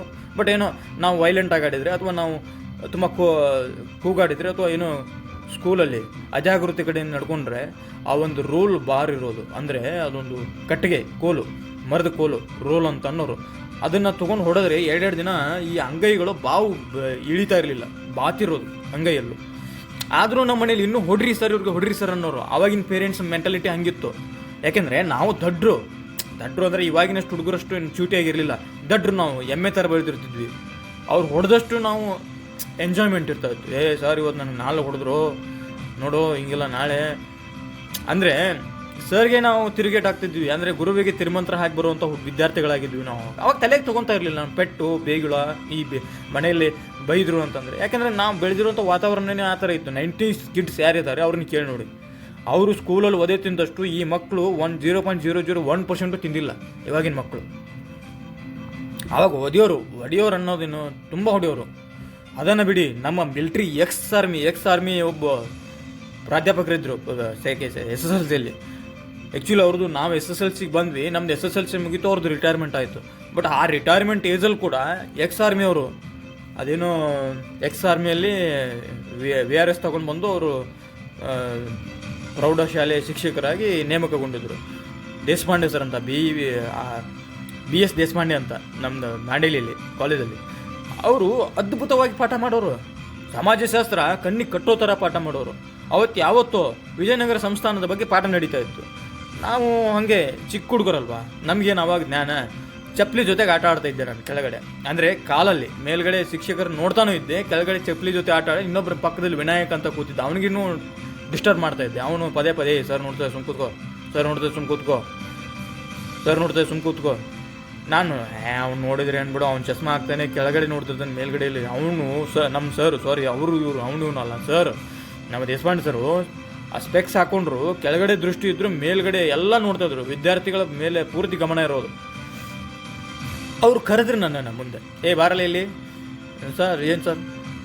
ಬಾಯಲ್ಲಿ ಇದು ವಿಜಯನಗರ ಸಂಸ್ಥಾಪಕರು ಯಾರು ಅಂತ ಕೇಳಿದ್ರು. ನನಗೆ ಗೊತ್ತಿಲ್ಲ ಆ್ಯಕ್ಚುಲಿ, ನಾನು ಪಾಠದ ಕಡೆ ಲಕ್ಷ್ಯನೇ ಕೊಟ್ಟಿಲ್ಲ. ನಾನು ಆಮೇಲೆ ಓದ್ಕೊಳ್ಳೋನು, ಬಟ್ ಪಾಠದ ಕಡೆ ಆವತ್ತಿನ ದಿನ ಲಕ್ಷ್ಯ ಇರಲಿಲ್ಲ ನನಗೆ. ವಿಜಯನಗರ ಸಂಸ್ಥಾನದ ಸಂಸ್ಥಾಪಕರು ಯಾರು ನನಗೆ ಅಕ್ಕ ಬುಕ್ಕ ಅನ್ನೋದು ಹೋಗಿ ನಾನು ಹಸನ್ ಸರ್ ಅಂತ ಹೇಳಿದೆ. ಹಸನ್ಗೂ ವಿಜಯನಗರ ಸಂಸ್ಥಾನಕ್ಕೂ ಏನು ಸಂಬಂಧ? ಅಯ್ಯೋ ಅವತ್ತು ಹೊಡೆದ್ರು ಹೇಳ್ತೀನಿ. ಆ ಹೊಡೆತಗಳನ್ನು ಏನಾದರೂ ಈಗಿನ ವಿದ್ಯಾರ್ಥಿಗಳು ತಿಂದುಬಿಟ್ರೆ ಅವರು ಕಾಲೇಜಿಗೆ ಕಂಪ್ಲೀಟಾಗಿ ಚಕ್ಕರ್ ಹಾಕ್ತಾರೆ. ಒಂದು ಇಲ್ಲ ಕಾಲೇಜ್ನೇ ಬಿಟ್ಬಿಡ್ತಾರೆ, ಸ್ಕೂಲ್ನೇ ಬಿಟ್ಬಿಡ್ತಾರೆ. ಆ ರೇಂಜಿಗೆ ಓದಿ ತಿಂದಿದ್ವಿ ನಾವು ಆವಾಗಿನ ಟೈಮಲ್ಲಿ. ಆ ಥರ ವಿಚಾರಗಳು ಆವಾಗಿನ ಟೈಮಲ್ಲಿ ನಡೀತಾ ಇತ್ತು. ಯಾಕಂದರೆ ನಾವು ಹೊಡೆಸ್ಕೊಳ್ಳೋಕ್ಕೂ ಗಟ್ಟಿ ಇದ್ವಿ, ಮತ್ತು ಶಿಕ್ಷಕರಿಗೆ ಅದೇನೋ ಅಂತಾರಲ್ಲ, ಗುರುವಿಗೆ ತಿರುಮಂತ್ರ ಹಾಕೋಕ್ಕೂ ನಾವು ಗಟ್ಟಿಯಾಗೇ ಇರ್ತಾಯಿದ್ವಿ. ಅದೇ ಆದಮೇಲೆ ಶಿಕ್ಷಕರಿಗೂ ನಾವು ಕಾಟ್ಲೆ ಕೊಟ್ಟಿದ್ದೀವಿ. ಅದೇ ಶಿಕ್ಷಕರು ನಮ್ಮದು SSLC ರಿಸಲ್ಟ್ ನೋಡಿ ತಾವೇ ಫೋನ್ ಮಾಡಿ, ಏನೋ ಚಾನ್ಸ್ ಹೊಡೆದಿದ್ಯಾ, ಲಾಟ್ರಿ ಹೊಡೆದಿದ್ಯಾ ನೀನು, ನಾನು ಹಿಸ್ಟ್ರಿ ಸೋಷಿಯಲ್ ಸೈನ್ಸಲ್ಲಿ ಇಷ್ಟೊಂದು ಹೈಯೆಸ್ಟ್ ಸ್ಕೋರ್ ಬಂದಿದೆ ನಿನಗೆ ಅಂತ ಹೇಳಿ ಬೆಂಚ್ ಅಪ್ಪಿಸೋದು ಉಂಟು. ಯಾಕೆಂದರೆ ನಾವು ಹೊಡೆತಾನು ಹಾಗೆ ತಿಂತಿದ್ವಿ, ಎಜುಕೇಷನ್ ಹಾಗೆ ಮಾಡ್ತಿದ್ವಿ. ಬಟ್ ನಮಗೆ ಆವಾಗ ಈ ಥರ ಈಗಿನ ಆಡಂಬರದ ಬದುಕು ಗೊತ್ತಿರಲಿಲ್ಲ. ಆವಾಗ 90s ಕಿಡ್ಸ್ ಅಂತಂದರೆ ನಮಗೆ ಮೊಬೈಲ್ ಅನ್ನೋದು ಗೊತ್ತಿರಲಿಲ್ಲ. ನಮ್ಮ ಅಪ್ಪ ಯೂಸ್ ಮಾಡ್ತಿರೋ ಮೊಬೈಲ್ ಅದು ನೋಕಿಯಾ 1100 ಒಂದು ಮೊಬೈಲ್ ಅದನ್ನು ಬಿಟ್ಟು ಬೇರೆ ನಮಗೇನು ಗೊತ್ತಿರಲಿಲ್ಲ.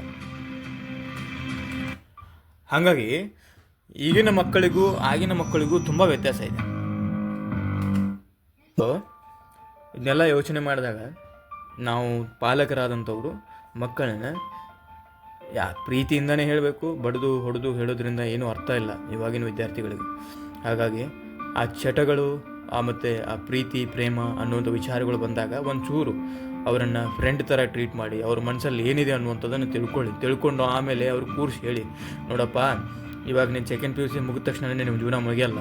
ಯಾಕೆಂದರೆ ಸೆಕೆಂಡ್ PUC ಮುಗಿದ ತಕ್ಷಣ ಮತ್ತೆ ನೀನು ಹೈಯರ್ ಸ್ಟಡೀಸ್ಗೆ ಡಿಗ್ರಿ, ಮಾಸ್ಟರ್ ಡಿಗ್ರಿ ಅಥವಾ PhD ಏನೋ ಮಾಡಬೇಕಾಗಿರುತ್ತೆ. ಬಟ್ ಆವಾಗ ಈ ಥರದ ವಿಚಾರಗಳು ಇದ್ದಾಗ ಈ ಹ್ಯೂಮನ್ ಫಿಸಿಕಲ್ ಅಟ್ರಾಕ್ಷನ್ನು ಒಂದು ಬರುತ್ತೆ ಆವಾಗಲೇ. ಬಟ್ ಅದನ್ನು ಹೇಳಿದರೆ ಈಗಿನ ಪೋಷಕರಿಗೆ ಅದು ಕೋಪ ಬರುತ್ತೆ. ಯಾಕಂತಂದರೆ ಮೊದಲು ಬರುವುದೇ ಫಿಸಿಕಲ್ ಅಟ್ರಾಕ್ಷನ್ ಅವ್ರಿಗೆ. ಇದು ಸತ್ಯ, ಕಟುವಾದರೂ ಸತ್ಯ. ಯಾಕೆ 15ನೇ ಹುಡುಗರು PUC ಹುಡುಗರು ಏನು physical attraction? Yes, of course physical attraction ಅನ್ನೋದು ಮೇನ್, ಅದರಲ್ಲಿ ಬರುವಂಥ ಮೇನ್ ಟರ್ಮೇ ಅದು. ಹಾಗಾಗಿ ಅವುಗಳ ವಿಚಾರದಲ್ಲಿ ಹಿಂದೆ ಬಿದ್ದರೆ ಮಕ್ಕಳು ಮುಂದೊಂದು ದಿನ ಬರೀ ಅದಕ್ಕೆ ದಾಸರಾಗಿಬಿಡೋದರಲ್ಲಿ ಎರಡು ಮಾತಿಲ್ಲ. ಹಾಗಾಗಿ ಹೇಳ್ತಾ ಅವರಿಗೆ ತಿಳಿಸಿ ಹೇಳಬೇಕು ಮುಂದಿನ ಭವಿಷ್ಯದ ಬಗ್ಗೆ. ಗೋಲ್ ಒಂದು ಸೆಟ್ ಮಾಡಿಕೊಡ್ಬೇಕು ಅವ್ರಿಗೆ. ನೋಡಪ್ಪ ನೀನು ಈ ಥರ ಇದ್ದರೆ ನೋಡು ಅದ್ಭುತವಾಗಿರುತ್ತೆ ನಿನ್ನ ಲೈಫು, ನಾವಂತೂ ತುಂಬ ಕಷ್ಟಪಟ್ಟಿದ್ದೀವಿ. ಮತ್ತು ಇನ್ನೊಂದು ಅವ್ರಿಗೆ ನಾನು ಇದನ್ನು ಆ್ಯಕ್ಚುಲಿ ಹೇಳುವಂಥದ್ದು ವಿದ್ಯಾರ್ಥಿಗಳಿಗೆ, ನಿಮ್ಮ ಮನಸ್ಸಲ್ಲಿ ಏನಾದರೂ ಈ ಥರ ಈ ಕೆಮಿಕಲ್ ರಿಯಾಕ್ಷನ್ ಅಂದರೆ ಆ ಥರ ಏನಾದರೂ ಆಸೆಗಳು ಅಥವಾ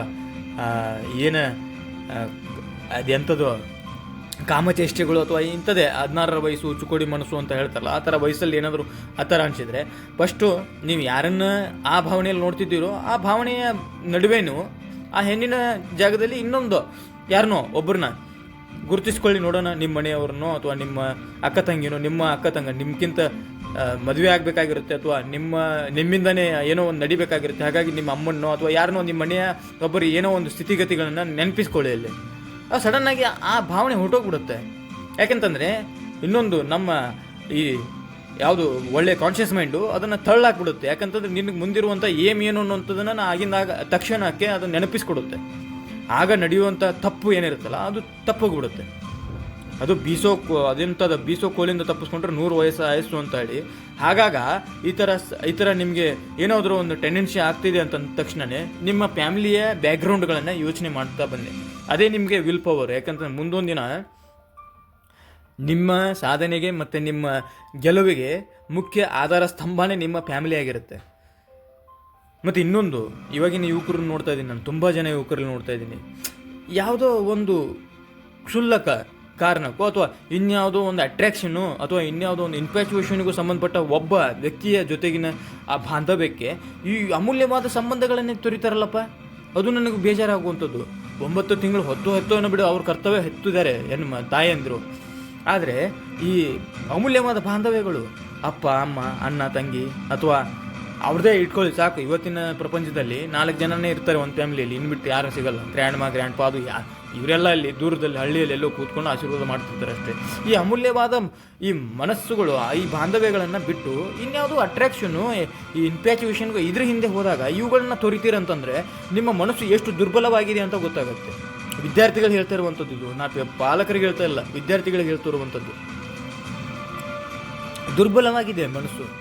ಅದನ್ನು ನೀವು ಯಾವಾಗ ಗಟ್ಟಿಗೊಳಿಸ್ಕೊಳ್ಳುವಂಥದ್ದು. ಯಾಕೆಂತಂದರೆ ಇವತ್ತು ನೀವು ದುರ್ಬಲ ಮನಸ್ಥಿತಿಯಿಂದ ನೀವು ಆಚೆ ಬಂದು ಏನೋ ಒಂದು ತಪ್ಪು ಮಾಡ್ಕೊಂಡಿದ್ದೀರಾ ಅಥವಾ ಇನ್ನೇನೋ ಒಂದು ಮಾಡೋಕ್ಕೋಗಿ ಇನ್ನೇನೋ ಒಂದು ಎಡವಟ್ಟು ಮಾಡ್ಕೊಂಡಿದ್ದೀರಾ ಅಂತಂದರೆ ನಿಮ್ಮ ಪಾಲಕರಿಗೆ ಎಷ್ಟು ಪೆಟ್ಟು ಬೀಳುತ್ತೆ ಗೊತ್ತಾ? ಈ ಸಮಾಜದಲ್ಲಿ ಯಾರು ಅದು ಸುಂದರವಾಗಿ ಅದ್ಭುತವಾಗಿ ಬದುಕ್ತಾ ಇದ್ದರೆ ಬಾಯಿ ಬಡ್ಕೊತಾರೆ, ಕೆಟ್ಟರೆ ಅಂಡು ಬಡ್ಕೋತಾರೆ ಅನ್ನುವಂಥ ಮಾತುಗಳು ನಡೀತಾ ಇರುವಾಗ ಈಗ ನಿಮ್ಮ ಫ್ಯಾಮಿಲಿಯನ್ನೇ ನೀವು ರಸ್ತೆಗೆ ತರುವ ವಿಚಾರಗಳಲ್ಲಿ ಕೈ ಹಾಕ್ತಿದ್ದೀರಿ ಅಂತಂದಾಗ ನಿಮಗೆ ಜ್ಞಾನ ಇಲ್ಲ ಅಂತ ಅನಿಸುತ್ತೆ.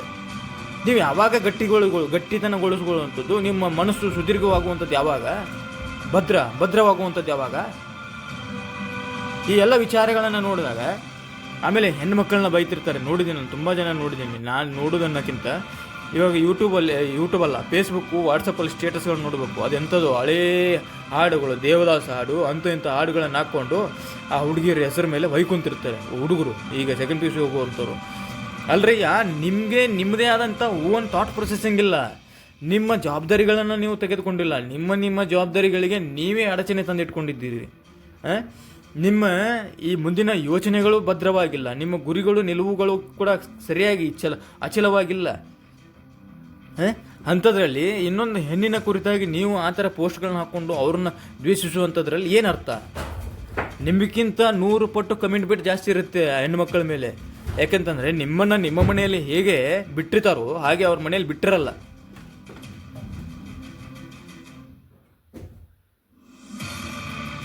ಯಾಕೆಂದರೆ ಈ ಹೆಣ್ಣು ಅನ್ನುವಂಥದ್ರ ಮೇಲೆ ಬಹಳ ಜವಾಬ್ದಾರಿ ಇರುತ್ತೆ. ಮೊದಲೇ ಇವತ್ತಿನ ಕಾಲದಲ್ಲಿ ಹೆಣ್ಣು ಹುಟ್ಟಿದರೆ ಸಾಕು ಮನೆಗೆ ಅದು ಅನ್ನುವಂಥ ಕೀಳಿರಿಮೆಯಲ್ಲಿ ನಾವು ಬದುಕ್ತಾ ಇದ್ದೀವಿ. ಹೆಣ್ಣನ್ನು ಪೂಜಿಸುವ ಜಾಗದಲ್ಲಿ ಇವತ್ತು ನಾವು ಅಸಹಿಸುವ ಜಾಗದಲ್ಲೂ ಅಥವಾ ಅವ್ರನ್ನ ಛೇಡಿಸುವ ಜಾಗದಲ್ಲೂ ಅಥವಾ ಅವರನ್ನು ನಾವು ಅವಮಾನಿಸುವ ಜಾಗದಲ್ಲೂ ನಮ್ಮ ಪರಿಸ್ಥಿತಿ ಇವತ್ತು ಬಂದು ನಿಂತಿದೆ. ಆದರೆ ನಮಗೆ ಹೇಳಿಕೊಟ್ಟಿರುವಂಥದ್ದು ಹೆಣ್ಣು ಗಂಡು ಎರಡು ಸಮಾನರೇ. ಬಟ್ ಆದರೆ ಹೆಣ್ಣಿನ ಮನೆಯಲ್ಲಿ ಹೆಣ್ಣು ಮಕ್ಕಳ ಮನೆಯಲ್ಲಿ ಹೆಣ್ಣು ಮಕ್ಕಳನ್ನು ಆ ರೀತಿ ಫ್ರೀಡಮಿಂದ ಬೆಳೆಸಲ್ಲ. ಯಾಕಂದರೆ ಅವ್ರಿಗೆ 108 ಕಮಿಟ್ಮೆಂಟ್ಸ್ ಇರುತ್ತೆ. ಅವರು ಮಲ್ಟಿ ಟಾಸ್ಕಿಂಗ್ ಪೀಪಲ್ಸ್. ಅವರು ಹೆಣ್ಮಕ್ಳು ಒಂದು ಮಾಡ್ತಾನೆ ಇನ್ನೊಂದು ಕೆಲಸ ಮಾಡ್ತಿರ್ತಾರೆ. ಅವ್ರನ್ನ ಬೈಯೋದು, ಅವ್ರಿಗೆ ಮದುವೆ ಆಯಿತು ಅಂದ ತಕ್ಷಣವೇ ಮೋಸಗಾತಿ, ಅರೇ ಬಾಬಾ ನೀ ಮೋಸಗಾತಿ ಅಂತ ಬೈಯೋಕ್ಕೂ ಮುಂಚೆ ನೀನು ಯಾರಿಗೆ ಮೋಸ ಮಾಡಿದ್ದೀಯ ಅನ್ನೋದು ನೆನಪು ಮಾಡ್ಕೋ ಫಸ್ಟು. ಹಂಗೆ ಅಲ್ವಾ ಕರ್ಮ ರಿಟರ್ನ್ಸ್. ನೀನು ನಿಮ್ಮಪ್ಪ ಅಮ್ಮನಿಗೆ ಮೋಸ ಮಾಡಿದೀಯಾ, ಮತ್ತೆ ನಿನಗೆ ನಿನ್ನವ್ರು ಮೋಸ ಮಾಡಿದ್ದಾರೆ ಅಷ್ಟೇ. ಅದರಲ್ಲಿ ಹೇಳುವಂಥದ್ದೇನಿಲ್ಲ. ನಾ ಅದಕ್ಕೆ behind every successful love story there is a failure family story ಅಂತಲೂ ಇರುತ್ತೆ, ಅಥವಾ ದೇರ್ ಇಸ್ ಫೇಲ್ಯೂರ್ ರಿಲೇಷನ್ಶಿಪ್ ಸ್ಟೋರೀಸ್ನು ಅಂತ ಇರುತ್ತೆ. ಒಂದು ಪ್ರೀತಿ ಶಾಶ್ವತವಾಗಿ ನೀವು ಕೈ ಹಿಡಿದು ಕಟ್ಕೊಂಡು ಮದುವೆಗಿದ್ವಿ ಮಾಡ್ಕೊಂಡ್ರೆ ಮನೆಯವರ ವಿರುದ್ಧವಾಗಿ ಮಾಡ್ಕೊಂಡಿದ್ದೀರಾ ಅಂತ ತಿಳ್ಕೊಳ್ಳಿ. ನೀವು ಸಾಯೋವರೆಗೂ ನಿಮ್ಮ ಮನೆಯವರು ನಿಮ್ಮನ್ನು ಹತ್ರ ಸೇರಿಸಲ್ಲ. ನೀವು ಚೆನ್ನಾಗಿ ಬೆಳೆದಿದ್ದೀರಾ ಅಂದರೂ ಕೂಡ ಅದು ಬಿಡಿ. ಏನೋ ಒಬ್ಬನೇ ಮಗ ಇದ್ದರೆ ಅವನು ಬಿಟ್ಟರೆ ನಮಗೆ ಯಾರು ದಿಕ್ಕಪ್ಪ, ಅವನೇ ನಮಗೆ ಆಸರೆ ಅಂದರೂ ಒಂದು ವೇಳೆ ತಲೆಬಾಗಿ ನಿಮ್ಮ ಪೇರೆಂಟ್ಸ್ ಕೂಡ ನಿಮ್ಮ ಬಂದ ಜೊತೆ ಇರ್ಬೋದು. ಬಟ್ ಮನಸ್ಸಲ್ಲಿ ಅಳುಕಿರುತ್ತೆ, ಒಂದು ಅಳಕಿರುತ್ತೆ. ಒಂದು ಹೊರಗಡೆಯಿಂದ ಹೆಣ್ಣಿನ ವಿಚಾರಕ್ಕೆ ನಮ್ಮ ಅಮೂಲ್ಯವಾದ ಏನು ಸಂಬಂಧಗಳನ್ನೇ ತೊರೆದು ಹೋಗಿದ್ದಾನೆ ಅಂದರೆ ಇನ್ನೊಂದು ಯಾವುದೋ ನಾಳೆ ಅವನಿಗೆ ಬೇರೆ ಇನ್ನೊಂದು ವಿಚಾರದಲ್ಲಿ ಏನೋ ಬಂತಪ್ಪ ಅಂತಂದರೆ ಈ ಕಟ್ಕೊಂಡ್ರೆ ಹೆಂಡ್ತಿನೂ ಬಿಟ್ಟು ಹೋಗಲ್ಲ ಅನ್ನೋ ಏನು ಗ್ಯಾರಂಟಿ? ಫಸ್ಟು ಅದನ್ನು ತಿಳ್ಕೊಬೇಕು. ಅದಕ್ಕೆ ನನ್ನ ಸ್ನೇಹಿತರೊಬ್ಬರು ಇದ್ದರು, ಅವರು ಬಿಡಿ, ಅವ್ರ ಹೆಸರು ಬೇಡ, ತುಂಬ ಇವಾಗ ಉನ್ನತ ಸ್ಥಾನದಲ್ಲಿದ್ದಾರೆ. ಅವರು ಯಾವಾಗಲೂ ನೋಡೋರು ಪ್ರತಿದಿನ ಅವನಿಗೆ ವಯಸ್ಸು ಅಬ್ಬಬ್ಬಾ ಅವನಂಥ ವಯಸ್ಸು, ಅವನಂಥ ಮನುಷ್ಯ, ಕಾಮುಕ ಅಂತ ಕರಿತಿದ್ವಿ ಅವನನ್ನು. ಏನ್ರಿ ಇವತ್ತು ಒಂದು ಕೈ ಕೊಟ್ಟ ತಕ್ಷಣ ನೆಕ್ಸ್ಟ್ ಇನ್ನೊಂದು, ಅವನ ಲೈಫಲ್ಲಿ ಸುಮಾರು 700-800 ಜನ ಬಂದೋಗಿರ್ಬೋದಪ್ಪ ಪ್ರೇಯಸಿಗರು. ಅವನು ಯಾವ ರೀತಿ ಟ್ರೀಟ್ ಮಾಡ್ತಿದ್ದ ಅದೇ ರೀತಿ ಟ್ರೀಟ್ ಮಾಡ್ತವ್ರು ಅವರು. ಕಾಮುಕ ಅಂತ ಕರಿತಾ ಇದ್ವಿ ಅವನನ್ನು. ಇವಾಗ ಬಿಡಿ ಒಂದು ಒಳ್ಳೆ ಉನ್ನತ ಸ್ಥಾನದಲ್ಲಿದ್ದಾನೆ. ಆದರೆ ಅವ್ನಿಗೆ ಹಂಗಿಲ್ಲ. ಇವತ್ತು ಹೋದ ತಕ್ಷಣ ನೆಕ್ಸ್ಟ್ ಇನ್ನೊಂದು ಚೀಟಿ ರೆಡಿ ಇರೋದು. ಬಟ್ ಅವನಿಗೆ ಆವಾಗ ವಯಸ್ಸೆಷ್ಟು 24, 25, 26, 27, 28 ಆಸ್ಪಾಸ್ ನಡೆಯೋದು. ಆವಾಗಲೂ ಏನಲ್ಲೇ ಇದು ನಿನ್ನ ಅವಸ್ಥೆ ಏನೋ, ಮನೇಲಿ ನೋಡ್ಕೊಂಡು ಮದುವೆ ಮಾಡ್ಕೋ ಸುಖ ಆಗಿರುತ್ತೆ ಇದೇನೋ.